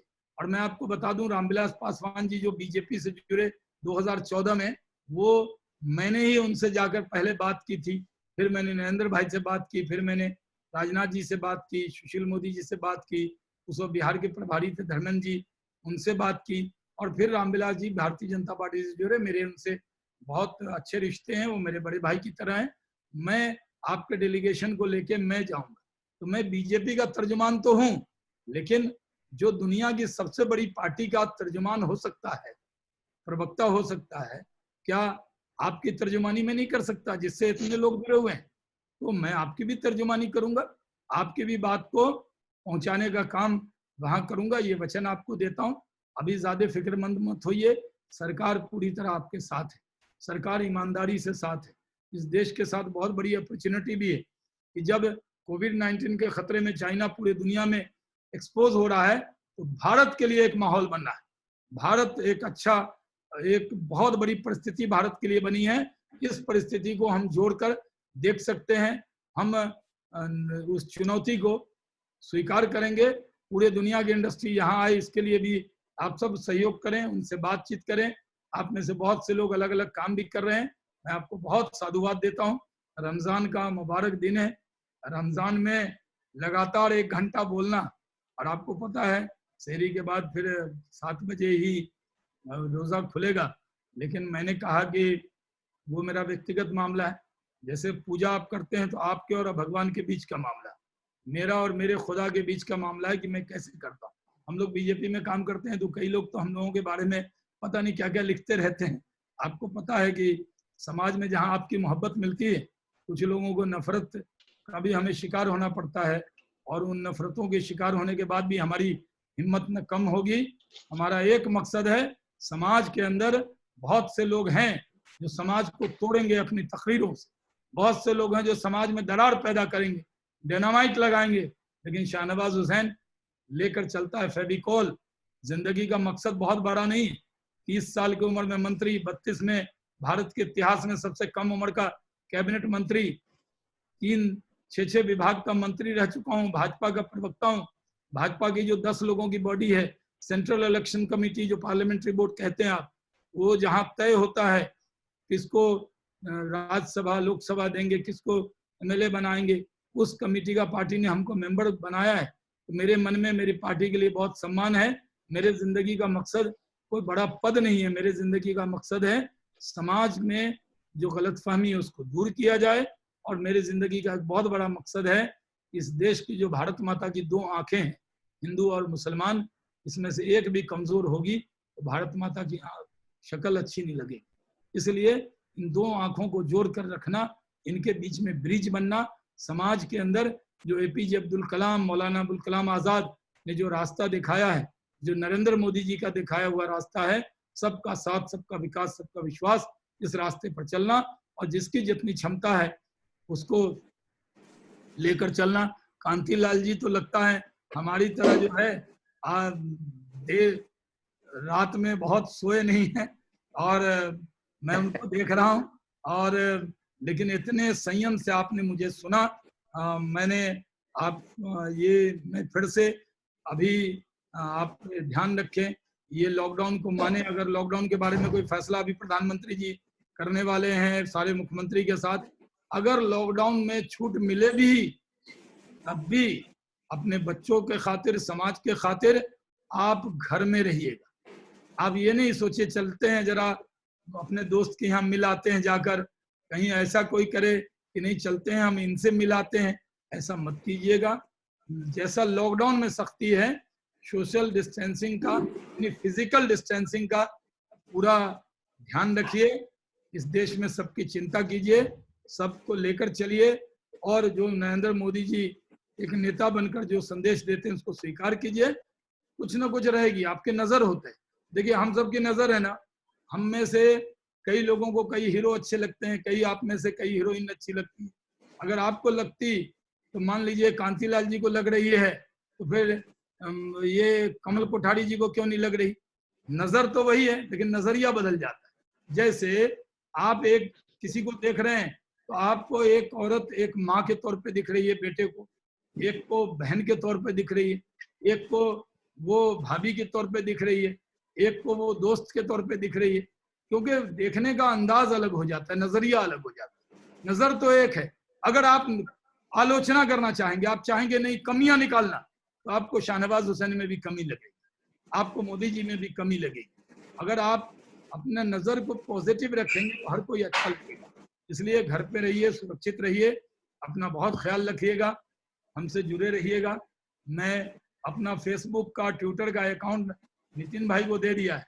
नितिन भाई आप मेरा फेसबुक का सैयद शाहनवाज हुसैन कहिएगा तो मेरा फेसबुक का पेज है, उसे आप लोग लाइक कर लेंगे तो मेरे बारे में जानकारी रहेगी। मेरा ट्विटर शाहनवाज बीजेपी, शाहनवाज हुसैन लिखेंगे तो वेरीफाइड अकाउंट होगा। कई नकली अकाउंट भी होते हैं, वो जुड़ जाएंगे और हम आप जुड़े रहेंगे। मैं मानता हूं कि नितिन भाई जैसे मैं आज आपसे 20 साल पहले जुड़ा था तो जुड़ा हूं, ऐसे जो लोग भी आज इस 500 से ज्यादा लोग जो भी जुड़े हैं इससे, वो हमसे जुड़े रहेंगे तो मुझे लगेगा आज का दिन मेरे लिए बहुत शुभ साबित हुआ। मुझे 500 नए दोस्त मिल गए। बहुत बहुत शुक्रिया। जय हिंद। शाहनवाज जी 500 नहीं है, फेसबुक और यूट्यूब पे काफी लोग जुड़े हैं और मैं तो हजारों में, लाखों में है। Yes yes. और आपका जो संबोधन है, मैं ये वर्ड यूज नहीं करूंगा कि हमने बहुत आनंद लिया, क्योंकि हमने आपको आनंद के लिए नहीं बुलाया। आज हमको एक बहुत तसल्ली मिली, एक लगा कि हमारे साथ और हमारे बीच कोई है जो हमारे लिए सब कुछ देख रहा है, समझ रहा है करके, तो एक हम लोगों को आज मिली है। मैं चाहूंगा कि हमारे जो 5 चेयरमैन का जो पूरा ग्रुप है यहाँ पे, जिनकी बहुत रिस्पेक्ट करता हूँ, बछराज जी आप थोड़ा सा, शाहनवाज जी ने खुद कहा था कि थोड़ा प्रश्न उत्तर करेंगे, थोड़ा वार्तालाप करेंगे, मैं चाहता हूं कि आप थोड़ा इसको आगे लीड करिए। धन्यवाद शाहनवाज जी। आपने आपके भाषण में या आपके हमारे संबोधन में आपने जो राष्ट्रीयता की भावना का जो संचार किया है, हमारा रोम रोम रोमांचित हो गया है। इस तरह की जो डेफिनेशन है राष्ट्रीयता की, वो किसी ने हमें नहीं बताई थी और ये बहुत अच्छा लगा हमें। मेरा जो मुझे जो पूछनी थी उसका एक पैराग्राफ तो आपने पहले ही बोल दिया कि इसमें करोड़ों लोगों का रोजगार हमारी इंडस्ट्री में लगा हुआ है, हम जीडीपी का में एक अच्छा खासा योगदान देते हैं। ये सारी बातें बोल दी आपने, तो मैं इसको रिपीट नहीं करूंगा। मैं संक्षिप्त में आपको हमारी इंडस्ट्री के बारे में थोड़ा बताना चाहता हूं कि ये जो इंडस्ट्री है बाहर से बहुत चमकप्रद दिखाई पड़ती है, लेकिन इसकी असलियत जो है, इसके अंदर की जो असलियत मैं आपके सामने रखना चाहता हूं। हम जो ज्वेलर है, जहां पर आप जाते हैं, जहां पर बहुत आप जाते ही आपकी आंखें चकाचौंध हो जाती है पूरी लाइटिंग जलती है, पूरा फुल्ली एयर कंडीशनड शोरूम का माहौल होता है। वहाँ की जमीनी हकीकत ये है कि हम बहुत ही थिन वेफर मार्जिन के ऊपर में हम काम करते हैं। मैं एक एग्जांपल देता हूँ, पूरी इंडस्ट्री की जो इनकम है वो ग्रोस इनकम है करीब 7-8% की, और नेट इनकम आती है 2 से 3% की। मैं बताना चाहता हूँ कि एक बड़ा जो शोरूम ओनर है उसमें 50 करोड़ की अपनी इक्विटी होती है और 50 करोड़ रुपया वो लोगों से ब्याज में लेके काम करता है। 100 करोड़ का यदि वो काम करता है तो अल्टीमेटली अपनी कैपिटल का वो 5-6% से ज्यादा हर साल में नहीं निकाल सकता है, इतना बिजनेस करने के बाद में और इतने झंझट लेने के बाद में। यदि 6% का रिटर्न आता है तो यदि हम उसके अपनी सारी कैपिटल को यदि एफडी करके घर में बैठ जाएं तो हम ज्यादा खुशी होंगे। आपका प्रश्न ये हो सकता है कि बेटी का फिर आप काम क्यों करते हो? तो बेसिकली आप ये हम यही काम जानते हैं। हमें खुशी होती है कि जो हमारे समाज के विभिन्न वर्गों के लोग हैं वो आकर के हमसे बिजनेस यदि करते हैं तो हमसे आकर के मिले हुए रहते हैं, हमसे जुड़े हुए रहते हैं। हम अपने एम्प्लॉइज को, जिनके एक एक एम्प्लॉय के पास में कम से कम 4-5 डिपेंडेंट होता है, उनको आय का जरिया मुहैया करवाते हैं। हमारे कारीगरों को हम काम देते हैं जिसकी वजह से उनकी फैमिली चलती है, और ये कारीगर जो हैं ये संख्या में करोड़ों में हैं। तो ये हम लोगों को एक बहुत बड़ा संतोष होता है कि हम इतना एम्प्लॉयमेंट जनरेट करते हैं। लेकिन सामने से जो दिखता है वो ये दिखता है कि बहुत चमकप्रद स्थिति दिखाई पड़ती है, तो ऐसा नहीं है, जमीनी हकीकत कुछ और है। मैं अपनी इंडस्ट्री के लिए हमारे पास में ये अच्छा संयोग है कि मैं आपसे कुछ इंडस्ट्री की तरफ से कुछ मांगे रखना चाहता हूं, जो जिसका मुझे पूरा भरोसा है कि आप हमें देंगे। यहाँ मैं ये बता देना चाहता हूँ कि मैं ज्वेलर्स को यहाँ पर रिप्रेजेंट कर रहा हूँ और मैं ज्वेलर्स कम्युनिटी के लिए आपसे 1 रुपए का अनुदान नहीं मांगूंगा। यदि ज्वेलर्स कम्युनिटी के लिए यदि मैं 1 रुपया भी आपसे मांगता हूँ, आप उसको एक सिरे से खारिज कर दीजिएगा। मेरा पहली जो मांग है वो है, मैं उसके ऊपर मैं आपका कमेंट भी जाऊंगा। मेरी पहली जो मांग है वो है हमारे जो आर्टिजन्स है, जो हमारे लिए काम करते हैं, जो हाथों से काम करते हैं, उसके बारे में मैं बताना चाहता हूं कि वो लोग जितने हैं वो अशिक्षित हो सकते हैं, लेकिन उनके पास में हुनर है। उनके पास में हुनर है कि यदि हम उनको 100 ग्राम की सोने की डली देते हैं तो उसको इतना सुंदर गहने में परिवर्तन करने की उनकी क्षमता है कि वो एक बड़े से बड़ा इंजीनियर भी वो काम नहीं कर सकता है। आज हमारे पास में हमारे जो आर्टिजन्स है, हमारे शोरूम बंद होने की वजह से उनके पास में काम बिल्कुल नहीं है, और आने वाले समय में भी मुझे मालूम नहीं है कि हमारा बिजनेस व्यवसाय किस तरह से चलेगा। हमारा व्यवसाय यदि नहीं चलेगा तो आने वाले कुछ दिनों तक हम उनको काम नहीं दे पाएंगे। मैं आपसे गुजारिश करता हूं कि हमारे आर्टिजन्स के लिए एक कम से कम 1000 करोड़ रुपए का एक अनुदान अपनी सरकार से आप हमें दिलवाइए। यहाँ मैं ये बोलना चाहता हूँ कि इसमें से, इस अनुदान में से हमें 1 पैसा नहीं चाहिए, किसी भी एसोसिएशन को 1 रुपया नहीं चाहिए। एक मैकेनिज्म बना करके उनके डायरेक्ट उनके खातों में, जिस तरह से जन धन योजना के तहत ये पैसा जाता है, उनके डायरेक्ट खाते में पैसा चला जाए। समस्या यहाँ पर ये है कि हम एक अनऑर्गेनाइज सेक्टर हैं, और अनऑर्गेनाइज सेक्टर में हमारे पास में हमारे पूरे आर्टिजन्स का डेटा हमारे पास में नहीं है। मैं आपसे गुजारिश करता हूं कि एक सेंट्रल गवर्नमेंट के तहत एक कमेटी बनाई जाए, और उस कमेटी को एक थर्ड पार्टी का एक हमें डेटा को मतलब कंपाइल करने के लिए एक पार्टी को हम एजेंसी को नियुक्त करें सरकार की देखरेख के अंदर में। उसका पैसा, उस कमेटी का पैसा यदि लगता है तो वो डायरेक्ट सरकार उस एजेंसी को दे, हमें कोई भी पैसा नहीं चाहिए। तो इस बारे में आपका मैं कमेंट चाहूंगा कि आप इस बारे में क्या सोचते हैं और क्या हमें दे सकते हैं।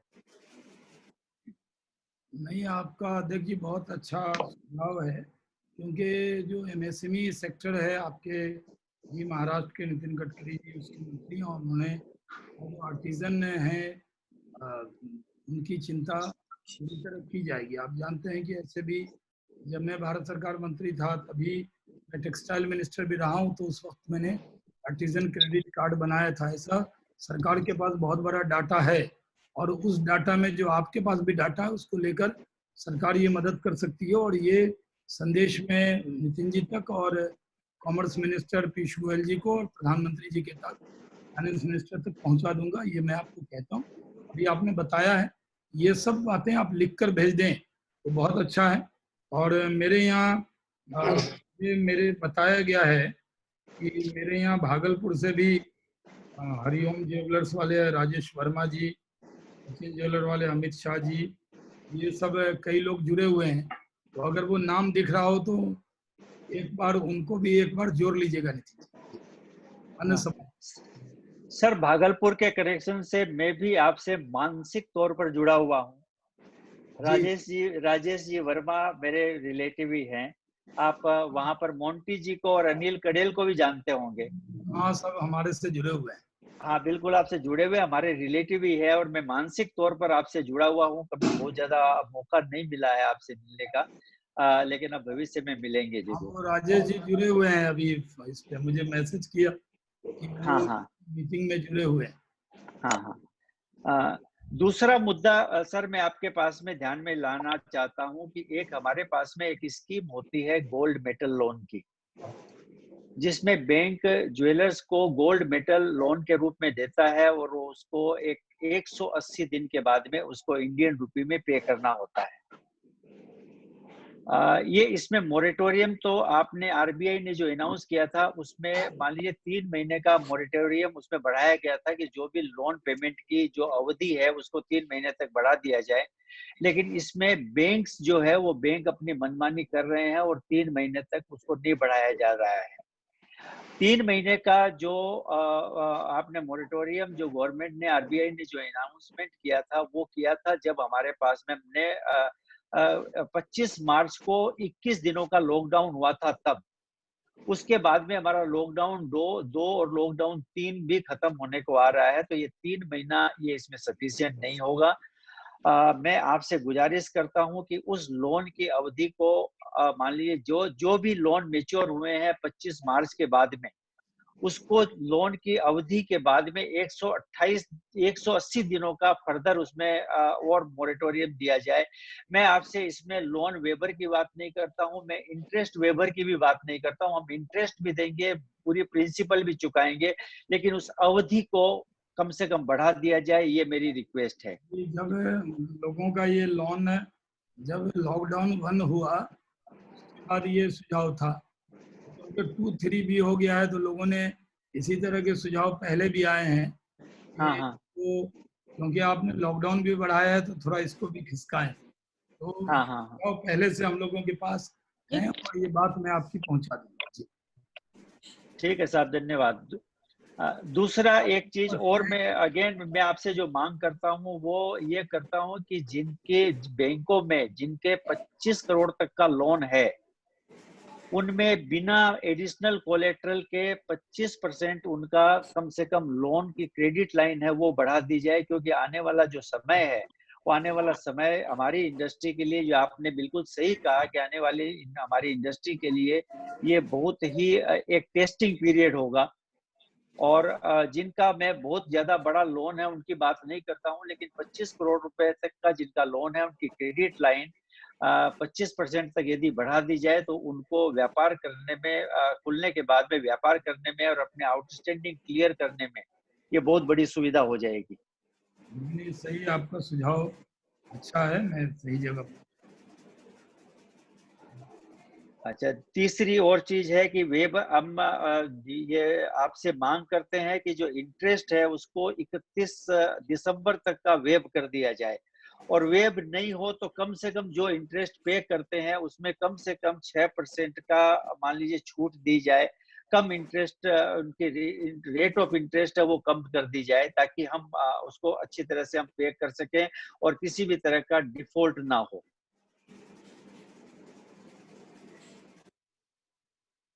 जी, सर दूसरे देशों की तुलना में मैं चाहता हूं कि दूसरे देशों में, जैसे मैं आज बात करता हूं यूनाइटेड किंगडम की, ब्रिटेन में 2500 पाउंड जो करीब करीब 1,80,000 रुपया होता है कि उनकी सैलरी का जो होता है उसका 80% गवर्नमेंट दे रही है। और अमेरिका में पर पर्सन $1,200 जो करीब 90,000 रुपया होता है, और एक चिल्ड्रन के लिए $500 जो करीब 35-36,000 रुपया होता है, ये वहां की गवर्नमेंट दे रही है। हम अपने लिए कुछ नहीं चाहते हैं यहाँ पर। मैं चाहता हूँ कि हमारे हम जो सैलरी पे करते हैं उन लोगों की 50% सैलरी गवर्नमेंट वहन करे कम से कम 6 महीने के लिए। ये ऐसा भी, ये सारा लिख के मुझे मैं आपको, देखिए आपको सब कुछ मैं लिख करके भी हम भिजवा देंगे। और मैं आपसे ये गुजारिश है कि देश की परिस्थिति को देखते हुए आपको सुझाव वही देना है जो सुझाव आपको लगे कि वो करीब हो आपकी मांगने लायक। जैसे सरकार, क्योंकि आप इकोनॉमी को समझते हैं, सरकार क्या कर सकती है क्या नहीं कर सकती ये भी आप जानते हैं, इसलिए सुझाव देते वक्त में इसका ध्यान रख के आप एक दिन मीटिंग कर लें और पूरी एसोसिएशन की तरफ से ये देख लें कि कोविड-19 के खतरे को देखते हुए और जो संकट आया है उसमें क्या क्या आप कर सकते हैं, क्या नहीं कर सकते हो, और आपकी अपेक्षा क्या है, सरकार क्या कर सकती है, और अगर आप सरकार में होते तो क्या करते, तब आप वो सुझाव भेजें। सर मैं आपको इतना विश्वास दिलाना चाहता हूं कि हमारी एसोसिएशन गवर्नमेंट के साथ में कंधे से कंधा मिला करके काम करने के लिए बिल्कुल उतावली है, और हम कंधे से कंधा मिला के काम कर सकते हैं। हम सरकार को हम सजेशन भी दे सकते हैं, एटलीस्ट हमारी, जहां तक हमारी इंडस्ट्री का सवाल है। मैंने आपको बोला था कि भाई हमें 1 रुपया हमें नहीं चाहिए, किसी ज्वेलर को 1 रुपए का अनुदान नहीं चाहिए। मैंने कहा वो रिटर्न में बना देंगे तो और अच्छा होगा। आप लोग एक बार मीटिंग जो है ना, हर बार मोटिवेशनल स्पीकर मत बुलाइए। आप लोग खुद अपने आप में बहुत बड़े मोटिवेशन वाले लोग हैं। आप अपने आप में, मैंने पहले कहा बात में, आप व्यक्ति नहीं, व्यक्तित्व हैं, शख्स नहीं शख्सियत है। आप फर्द नहीं, अफरादियत है, यानी आप अपने आप में एक संस्था है। तो आप एक दिन मीटिंग इस पे कीजिए कि क्या क्या आप के सुझाव हैं और क्या क्या आपको करना चाहिए, और फिर एक राय मीटिंग करके बना लेंगे तो ज्यादा अच्छा होगा। तो सर अभी मीटिंग हम 3-4 दिन में ही करने का हम सोच रहे हैं। आपको, आप जब समय हो, किसी बाहरी व्यक्ति को मत बुलाइए, आपस में नोट करके सलाह मशवरा करके अच्छा नोट बनाइए और एक दूसरे को फिर नोट को एक्सचेंज कीजिए, फिर फाइनल शेप देना हो उस दिन एक और मीटिंग कीजिए, और वो कॉमर्स मिनिस्टर को और फाइनेंस मिनिस्टर को देना है। तो उसके लिए पूरा आप एक वो बना लीजिए, बाद में जब लॉकडाउन खुलेगा उससे पहले ही आप उसको मेल कर सकते हैं। सर सबके पास में चला गया, commerce ministry, finance ministry, commerce secretary, और सबके पास में हमारा नोट ऑलरेडी चला गया है। मैं आपको भी भिजवा दूंगा। मीटिंग करके बनाइए, मेरा सुझाव है। हाँ, मैं आज शाम को ही आपके पास में और भिजवा दूंगा। ठीक है। एक चीज और, बछरा जी आगे बढ़िए। हाँ, एक चीज और है जिसका मैं, मान लीजिए गवर्नमेंट का परसेप्शन कुछ और है, जो है इंपोर्ट ड्यूटी को लेकर के। गोल्ड में इंपोर्ट ड्यूटी और वेट जो है वो, उसका जो हम 2012 में हम उसको 50 रुपया पर ग्राम की गोल्ड के ऊपर में हम ड्यूटी और वेट मिला करके दे रहे थे, उसको आज हमको करीब 650 रुपया पर ग्राम का देना पड़ रहा है, और ये कंज्यूमर को ही भुगतना पड़ रहा है। इसमें हमें ज्वेलर को कोई फायदा नहीं है, हम चाहे कम देते थे या ज्यादा देते थे। वो विषय कर लेंगे, और आपने कहा है उन विषय को, एक बार वो आपका नोट आ जाएगा तो फिर मैं बातचीत करूंगा पीयूष जी से। और कोई विजय जी और किसी को जोड़ना है, कोई सुझाव या कोई प्रश्न हो? हाँ ठीक है, अशोक भाई आप यहाँ से लीजिए, आप जरा सा आगे। अशोक भाई मीनावाला। मैं विनती करूंगा, विनोद अगर कुछ बोलना चाहते हैं तो विनोद। हाँ ओके। अभी शाहनवाज जी, आपका सुन के बहुत ही घर से ही आप बात किया करके समझ रहा हूँ। हम बैंगलोर से, सो मेरा हिंदी तो अच्छा नहीं है, फिर भी मैं इतना तो बोल सकता हूँ कि अभी गवर्नमेंट का है ऐसा कि support to industry, gem and jewellery industry को बहुत ही सपोर्ट करना पड़ता है। आप अभी क्या है, फिस्कल डिफिसिट या ऐसा मत देखना, अभी संभालने का है, लाइफ का प्रोटेक्ट करने का है। हम लोग ज्वेलरी इंडस्ट्री में सब लोग का मानना पड़ेगा कि हमारा स्टाफ है, हमारा कारीगर है, हमारा पॉपुलेशन ऑफ हमारा इंडस्ट्री में इतना लोग है, इसका सभी संभालने का बहुत ही इम्पोर्टेंट टाइम है। अभी किसी को भी सैलरी मत कट करने का है, इसका देखभाल करने का है, इसका इंश्योरेंस करने का है, इतना फैसिलिटीज देने का है कि इन्फेक्शन ना हो। क्योंकि 45 डेज लॉकडाउन प्राइम मिनिस्टर ने इतना अच्छा किया है कि कोई देश में, कोई वर्ल्ड में कहाँ भी नहीं है। इतना पॉपुलेशन के कंट्री में आप इतना फाइन मैनेजमेंट किया कि उसका बहुत ही अप्रिसिएशन है।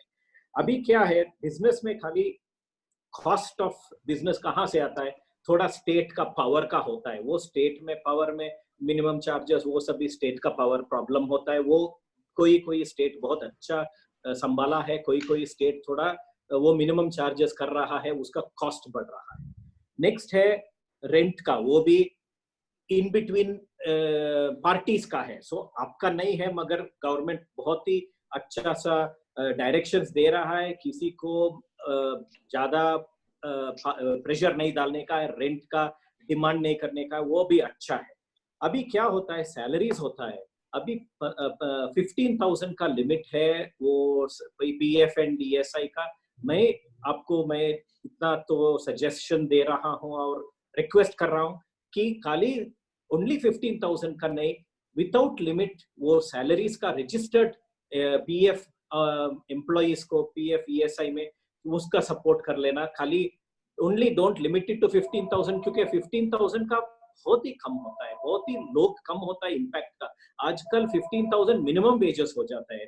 सो 50,000 60,000 का लोग भी बहुत होता है, और अच्छा लोग भी होता है। उसका कॉस्ट ऑफ लिविंग होता है कि इतना प्रेशर होता है, उसका ईएमआई होता है, वो सब जगह में हो सकता है। वो सैलरी का आप देख लेना, पीएफ एंड ईएसआई का कितना आप सपोर्ट कर सकता है गवर्नमेंट से अक्रॉस इंडिया, क्योंकि PF fund is very large for India, और इतना प्रॉफिट है पीएफ फंड में कि इजीली वो यूज कर सकता है। ये टाइम में कभी भी नहीं यूज किया हिस्ट्री में ऑफ इंडिया, अभी हो सकता है।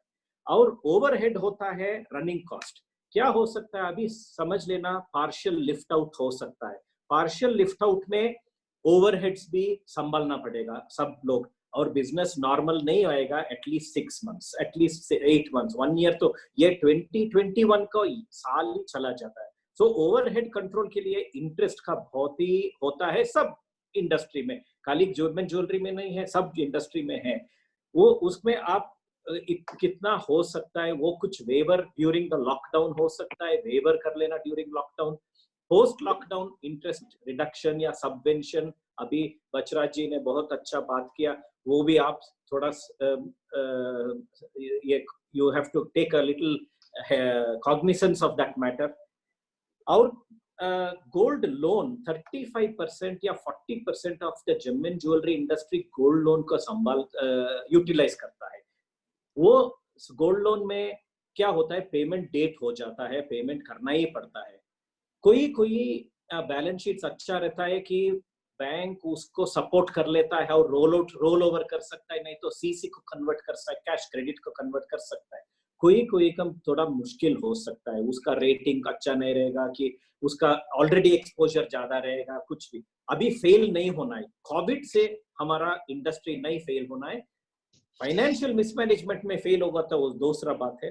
कोविड से लिए let us not have any failure in industry, वो थोड़ा आप संभालना है। वो बैंक का थोड़ा डायरेक्शन देना कि कितना कम हो सकता है इंटरेस्ट बर्डन, गोल्ड लोन का burden, interest on gold loan and repayment of gold loan, वो उसका अप, और margin money of gold loan, क्योंकि गोल्ड रेट इतना बढ़ गया कि मार्जिन मनी ज्यादा हो जाता है। वो गोल्ड बैंक्स मांग सकता है कि डिफरेंस पेमेंट करूं करके, उसका कैश फ्लो नहीं रहेगा बहुत लोगों के पास। आप थोड़ा वो गोल्ड लोन के बारे में आप थोड़ा हेल्प करना पड़ेगा। मैं इतना ही बोल सकता हूँ। बहुत बहुत धन्यवाद शाहनवाज जी, आपका you are really you have expressed so well, and we are understanding that Prime Minister is not going for votes, but he will get his votes. Vinod ji, आपकी हिंदी बहुत अच्छी है। Thank you. Thank you, sir. उम्मीद है कि जो मैंने हिंदी में बोला वो आपने पूरी तरह समझा होगा। और ऐसे क्या है कि आज का डिबेट का जो है, मैंने आपको 2 डिबेट बताई थी कि आज मैं 2 डिबेट में रहूंगा, जी पे 5 बजे, फिर न्यूज 18 पे। अब पता लगा न्यूज 24 पर 7 बजे भी मुझे रहना है। तो मेरे डिबेट का 3 डिबेट हो गई, मतलब 3 घंटा वो भी मेरा गया। तो आप समझिए अगर जोड़ लेंगे तो 1.5 घंटा ये, 3 साढ़े 4 घंटा तो बोलना ही पड़ेगा। और बिगर खाए पिए बोलना है आपको, लेकिन 7 रोजा चल रहा है। रोजा। शाहनवाज जी, मैं आपको सिर्फ एक चीज बताना चाह रहा था, हमारे जो 42 दिन से जो चल रहे हैं उसमें केवल 4 ही मोटिवेशनल स्पीकर आए। बाकी हम लोग हमारे जो इश्यूज है उसके ऊपर जो इंडस्ट्री के सक्सेसफुल लोग हैं उससे हम सबको गाइड कर रहे हैं, स्टॉलवर्ड्स को बुला के। आगे आपके यहाँ मोटिवेशनल स्पीकर आते हैं तो मैं तो बहुत डरा हुआ था। नहीं, आप लोगों ने 4 ही आए अभी तक के। शख्सियत को बुलाया है जो आपको मोटिवेटेड करते हैं। तो मैंने तो करंट इशू पे मोटिवेशन किया है, यानी देश में क्या चल रहा है, एक विषय वो लिया, आपकी इंडस्ट्री का लिया, दूसरा विषय मजदूर का लिया, तीसरा कोविड-19 से बचने खतरे का लिया, चौथा विषय मैंने जो समाज में कुछ लोग बंटवारा कर रहे हैं उसका लिया, और पूरे दुनिया में भारत की इमेज क्या है। तो मैंने तो एक आप सबको मैंने प्रेस रिपोर्टर माना, ताकि आपके ज्यादा से ज्यादा सवाल जो है, एक ये अमित शाह जी जुड़े हुए हैं नाम से, सचिन ज्वेलर भागलपुर से हैं, ये नीचे लिख भी रहे हैं। हम अगर आपको दिख रहे हो तो 1 मिनट जोड़ लीजिए, तो मेरा जो इलाका है वो भी एक व्यक्ति जुड़ता है, अगर आपकी इजाजत हो तो। नहीं सर, आपका सर यहाँ पे कोई अमित शाह जी के नाम से यहाँ पर इसमें लाइव नहीं है, वो फेसबुक लाइव में होंगे या तो नहीं, इसमें दिख रहा है, ये इसमें अमित शाह सचिन ज्वेलर बीजेपी। अच्छा, एक मिनट, अच्छा तलाश लीजिए जब तक अन्य लोग। अनम्यूट कर दिया मैंने। मिल गए? डन। हाँ सचिन जी नमस्कार। जी प्रणाम सर। प्रणाम, क्या हाल चाल है भागलपुर का? जी ठीक है सर, लॉकडाउन है सारा।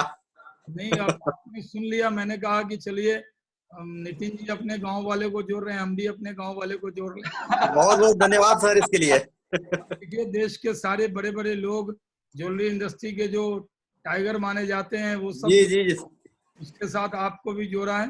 कोई 1 लाइन का सुझाव है तो 1 लाइन में दे दें, क्योंकि आप मैंने इस एसोसिएशन में आपकी एंट्री कराई है, घुसपैठ कराया है, इसलिए हम कहना चाह रहे थे सर कि गवर्नमेंट को गाइडलाइन देते हुए ज्वेलर्स को भी खोलने का अनुमति देना चाहिए। ज्वेलर्स का हालत अब ठीक नहीं हो रहा है, धीरे धीरे बुरा होता जा रहा है आम रिटेलर लोगों का। ठीक है जी, बहुत धन्यवाद आपका। अब सर मैं 2 बात करना चाह रहा हूँ। मेरा नाम है अशोक मीनावाला सर। हाँ मीनावाला साहब, जानते हैं हम आपको। शाहनवाज जी, इतना पसंद आया आपकी बातचीत, आज की बातचीत। हमको ऐसा ही लग रहा है कि हमारे घर की कोई व्यक्ति हमारे साथ एक चर्चा कर रही है, एक हमको समझा रही है क्या करना चाहिए और किस तरह से हमको हमारे बिजनेस को और हमारी लाइफ को, हमारे कोविड के इस समय को किस तरह से हमको आगे ले जाना चाहिए। और इतनी सहानुभूति और इतना एनकरेजमेंट आपने दिया है, इतनी शांत पूर्वक आपने बातें हमें समझाई है। और हमारी भले कितनी भी समस्या हो सर, ये आपकी बातें सुन के हमको पहले तो इतना मन प्रफुल्लित हो गया है हमारा कि I can not express in the words and in the true fact कि हमारी समस्या जैसे बजराज जी ने बताई है काफ़ी है, लेकिन हमें कुछ नहीं चाहिए। हमें हमारे लोगों के लिए ऐसा सपोर्ट सिस्टम कुछ बिल्ड करे, क्योंकि हमारी इंडस्ट्री ने इतना कंट्रीब्यूशन दिया है जमा करके इस लास्ट 2-1.5 महीने में, और सारा का सारा पैसा जब कारीगरों को और उनके हाथ में गया तो हमको पता चला कि हमने तो सिर्फ 15-20% कोई हम कुछ अमाउंट दे सके, 80% लोगों को हम पहुंच नहीं पा रहे हैं। और अब फंड मांग के भी कितना मांग सके लोगों से, तो ये एक लिमिट आ चुकी है। तो हमको लगा कि अगर इसके पीछे कोई गवर्नमेंट का सपोर्ट इसमें कुछ मिले और हमारे कारीगर जो अपने गांव चले गए हैं, जो 80% गांव चले गए हैं, उनको सपोर्ट मिले, थोड़ा एनकरेजमेंट मिले और वापस आने का भी एक विचार उनके मन में बने, तो शायद ये इंडस्ट्री शुरू हो सकती है। क्योंकि हम भले हमारे शोरूम खोल लें, जब तक हमारा कारीगर काम नहीं शुरू करेगा तब तक हमारा इंडस्ट्री शुरू नहीं होगा। ये मैं मानता हूँ जरूर सर। बहुत बहुत अशोक जी शुक्रिया आपका, आपको मेरी बात पसंद आई। मैंने तो पहले कहा कि मुझे नितिन भाई ने इतने प्रेशर में आज रखा, जैसे लोग कहते हैं ना कि अभी इस टीम में विराट कोहली खेलेगा और आपको भी उसी नंबर पे बैटिंग करनी है। इन्होंने कहा कि बड़े बड़े मोटिवेशनल स्पीकर आए हैं, तो मैंने कहा भाई हम बीजेपी के एक मामूली कार्यकर्ता को आप बुला रहे हैं तो कहीं आपके लोग बाद में नाराज ना हो आपसे। लेकिन इसलिए मैंने थोड़ी सियासत भी कम की, पार्टियों को क्रिटिसाइज नहीं किया मैंने जानबूझ के, मैंने थोड़ा नियमित होकर बोलने का काम किया। और आपका बहुत बहुत शुक्रिया सर। मैं पूरे ईमान के साथ आपको कहना चाहता हूँ 42 दिन में 4 मोटिवेशनल स्पीकर आए थे, बाकी इंडस्ट्री के मोटिवेट करने वाले लोग थे, लेकिन आज तक का सबसे बेस्ट मोटिवेशन अगर कोई था तो वो आपका था, जिसमें एक अपनापन था, इंडस्ट्री को समझने की आपकी शख्सियत है। और मैं पहले से कायल हूँ आपका, आज और ज्यादा हो गया। मुझे लगता है आज के बाद आपके फॉलोअर हमारी इंडस्ट्री के पूरे लोग हो जाएंगे। एक छोटी सी एक सर बहुत समय से एक डिमांड चल रही है, देखिए कोयला मंत्री है, वस्त्र उद्योग मंत्री है, औलाद मंत्री है और 4 लाख करोड़ की इंडस्ट्री है, करोड़ों लोगों को रोजगार देने वाली यह है। हमारे जो चेयरमैन थे जो पहले श्रीधर जी, वो उनके चेयरमैनशिप से हम लोग डिमांड कर रहे हैं कि एक हमारे लिए एक मंत्रालय होना चाहिए, कम से कम एक डेप्यूटेड पर्सन होना चाहिए। हम हर बार अपनी डिमांड को लेकर 10 जगह घूमना पड़ता है, तो इतने बड़े इंडस्ट्री, इतने बड़े रोजगार के इंडस्ट्री को एक मंत्रालय के लिए आप सिफारिश करिए। और उसके पहले मंत्री आपके रूप में हमको मिल गया, तो हमको खुदा मिल गया। आपके लिए तर्जुमानी करने के लिए, क्योंकि करोड़ों लोग जुड़े हुए हैं, बहुत मजदूर जुड़े हुए हैं, कारीगर जुड़े हुए हैं, तो उसकी तर्जुमानी के लिए शाहनवाज हुसैन हाजिर है आपके पास। बहुत बहुत धन्यवाद अशोक भाई। नितिन भाई, कैन आई से अविनाश जी, नितिन भाई can I add one point? Shahnawaz ji, एक मैन्युफैक्चरिंग में अभी फोकस होना पड़ेगा। इंडिया में मैन्युफैक्चरिंग, कारीगरी और ये आर्टिसान है ना, उसका बहुत ही बढ़िया अपॉर्चुनिटी है। अभी एक्सपोर्ट इंडस्ट्री होता है वो दूसरा होता है, क्योंकि उसका 1 लाख पीस, 10,000 पीस एक टाइप में बनता है। इंडियन डोमेस्टिक इंडस्ट्री में कोई भी ऐसा नहीं है, बहुत ही फर्क है एक्सपोर्ट इंडस्ट्री और डोमेस्टिक प्रोडक्शन में। वो प्रोडक्शन में मैन्युफैक्चरिंग इंडस्ट्री को हम अभी इन्वॉल्व करके बहुत ही encouragement किया, तो I think we will be world power what you want, sir. Our Prime Minister wants us to be a world power. I think we will be in the gem and jewelry industry. हमारा local industry इतना responsible है कि और responsible होके world class products for local consumption हम करना पड़ता है। आप थोड़ा मैन्युफैक्चरिंग इंडस्ट्री, कारीगर को देखभाल करने का, बचरा जी क्या बोला वो बराबर है, अब भी देखभाल किया तो फ्यूचर में वही कारीगर and the next generation of कारीगर will be the highest paid people and GDP का इतना कंट्रीब्यूशन हो सकता है। मैन्युफैक्चरिंग का आप देखभाल करना, and it starts from looking after our people. ये अच्छा है। देखिए मेरा बहुत अनुभव नहीं है इस इंडस्ट्री के बारे में। जब पहली बार मुंबई में बहुत बड़ा एक सहारा 5 स्टार होटल में एक बड़ा कार्यक्रम नितिन भाई ने किया, और जब मुझे बुला रहे थे तो मैंने नितिन भाई से कहा कि मैं क्या बोलूंगा, मुझे तो इस विषय में पहली बार मैं इस तरह एड्रेस कर रहा हूँ। मेरा ये काम था, क्योंकि अभी बहुत से लोग भागलपुर से, रोहित जी, सत्यप्रकाश जी और कुमकुम जी, रुपेश जी, पवन जी, मिश्रा जी, सब जुड़े हुए हैं। वो जानते हैं कि हर बार दिवाली पे मैं कहीं जाऊं ना जाऊं, मैं भागलपुर की जो ज्वेलर्स की गली है उसमें हर दुकान पे जाके उनको दिवाली के दिन शुभकामना देता था, और वो लोग मुझसे बहुत प्यार करते थे। जब मैं जाता था तो बहुत खुश हो जाते थे। तो मैं देखता था कि कितने लोगों से वो काम कर रहे हैं। मेरा अनुभव पहले वही था जो भागलपुर में उन लोगों से जब मैं मिलता था तब का। और समाज में मैं जाता था तो मैं आपको एक बात बता दूं कि जब हम भागलपुर में कहीं जाते थे, गांव में पूछते थे सबसे यहाँ कौन ऐसा व्यक्ति है जिस पर सारे लोग विश्वास करते हो, पता लगता था एक ज्वेलरी की एक शॉप है, उस पर पूरे समाज के लोग उनकी बात बहुत मानते हैं। तो हम लोग उनसे जाकर यानी की वोटर उनको कह के हम लोग मिलते थे। लेकिन जब नितिन भाई ने मुझे वहाँ बुलाया और इतने बड़ा फंक्शन किया, शायद 1000 लोग आए होंगे नितिन भाई उसमें। हाँ जी 1150 लोग थे। 1150 लोग थे और जेम ज्वेलरी नहीं थे, वो जेम ही थे सब। और उनको जब मैंने एड्रेस किया तो उस दिन भी वैसे तो मैं कहीं भी जाता हूँ, मेरा सौभाग्य है कि मैं पार्लियामेंट में 15 साल बोला हूँ और फ्रंट रो वाला बैठने वाला व्यक्ति रहा हूँ, बैक बेंचर नहीं रहा। और आप जानते हैं कि इंडस्ट्री में टेक्सटाइल मिनिस्टर रहा हूँ, सिविल एविएशन में रहा हूँ, तो सब जगह जाना आना रहा है। लेकिन और मुझे सौभाग्य मिला है कि मैं यूएन जनरल असेंबली में भी जाकर मैंने एड्रेस किया है, यानी यूएन के प्लेटफॉर्म पर भी जाकर मैंने भाषण दिया है, जो बहुत बड़ा प्रेस्टीज होता है। तो आप सबकी दुआओं से ये सौभाग्य भी मिला है। लेकिन जब मैं आपकी इंडस्ट्री में बोलने आया था तो मैं बार बार नितिन भाई से कह रहा था, यार मेरे से क्या बोलवाओगे। लेकिन मैंने वहां पर आपकी इंडस्ट्री के बारे में बोला। आज भी जब मैं जुड़ रहा था तो मैंने देखा कि मैं जुड़ रहा हूँ, देखने वाले को लगेगा कि बड़े बड़े लोग, आप जो लोग जुड़े हुए हैं, ये देश में अपने अपने शहर के बहुत बड़े बड़े लोग भी हैं, लेकिन आपके यहाँ काम करने वाले बहुत गरीब मजदूर, आर्टिजन, हीरा तराशने वाले वो मजदूर भी हैं, और वो अगर चले जाएंगे तो इंडस्ट्री पे भी बहुत बड़ा असर पड़ेगा। तो उसको और अच्छे से संभाल कर आप रख रहे हैं, इसलिए मैं जुड़ा हूँ। तो जो आपने बात कही है ना, आपकी बात से मैंने भी बहुत कुछ सीखा है। इसलिए अगर एकाक व्यक्ति और भी इसमें, शायद कमल जी कोठारी साहब कुछ इशारा कर रहे हैं, उनको जोड़िए।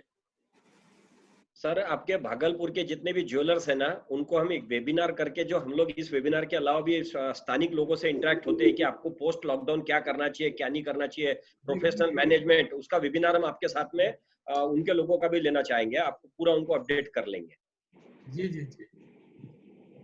शाहनवाज जी, मुझे एक सवाल था। मतलब आपने बहुत अच्छा बोला और एकदम घर के सदस्य की तरह बहुत अच्छा समझाया कि कैसे आगे बढ़ना है। हम एज जीजेसी के अंदर 1 लाख कारीगरों का डाटा इकट्ठा कर चुके हैं। जैसे मोदी जी ने कहा कि सबको सैलरी बराबर देनी चाहिए, सबको बराबर अपने स्टाफ का, कारीगरों का ख्याल रखना चाहिए।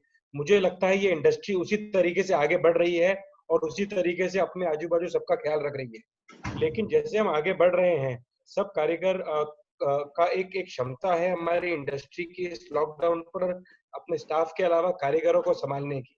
1 लाख का डाटा होने के बावजूद हमने 5 से 6 हजार लोगों के अकाउंट में 1500 रुपए के पैसे का मतलब एक फिगर डाल दिए उनके अकाउंट में। लेकिन आगे बढ़ते हुए हम सरकार से क्या एक्सपेक्ट कर सकते हैं इसके अंदर कि वो हमारी सहायता कर सके ये 1 करोड़ लोगों को आगे आने वाले 2-3 महीने में उनका ख्याल रखने के लिए, ताकि वो लोग इस इंडस्ट्री के अंदर इंटैक्ट रहें। वो इंडस्ट्री छोड़ के दूसरी इंडस्ट्री में चले जाएंगे या दूसरी जगह चले जाएंगे या अपने गांव से वापस नहीं आएंगे तो हमारी इंडस्ट्री को भारी मात्रा में नुकसान होगा। तो कुछ जैसे आपने बताया, कुछ तरीके से सहायता हमारी इंडस्ट्री को बहुत जरूरी है जो अभी ऑक्सीजन पे है।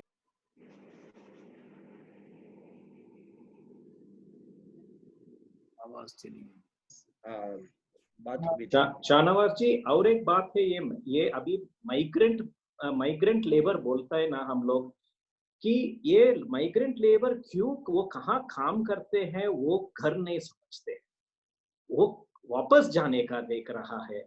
हम लोग ये मैन्युफैक्चरिंग सेक्टर में ये थोड़ा करना पड़ेगा। देखिए उसमें क्या है कि जो माइग्रेंट लेबर है वो मुझे रोज फोन करते हैं, क्योंकि हमारे यहाँ के जो भागलपुर के लोग हैं और बिहार के अन्य जगह के लोग हैं वो मुझसे बात करते हैं, मैं जानता हूँ। अब क्या है ना कि वो एक रूम में 5 लोग रहते हैं, 10 लोग रहते हैं।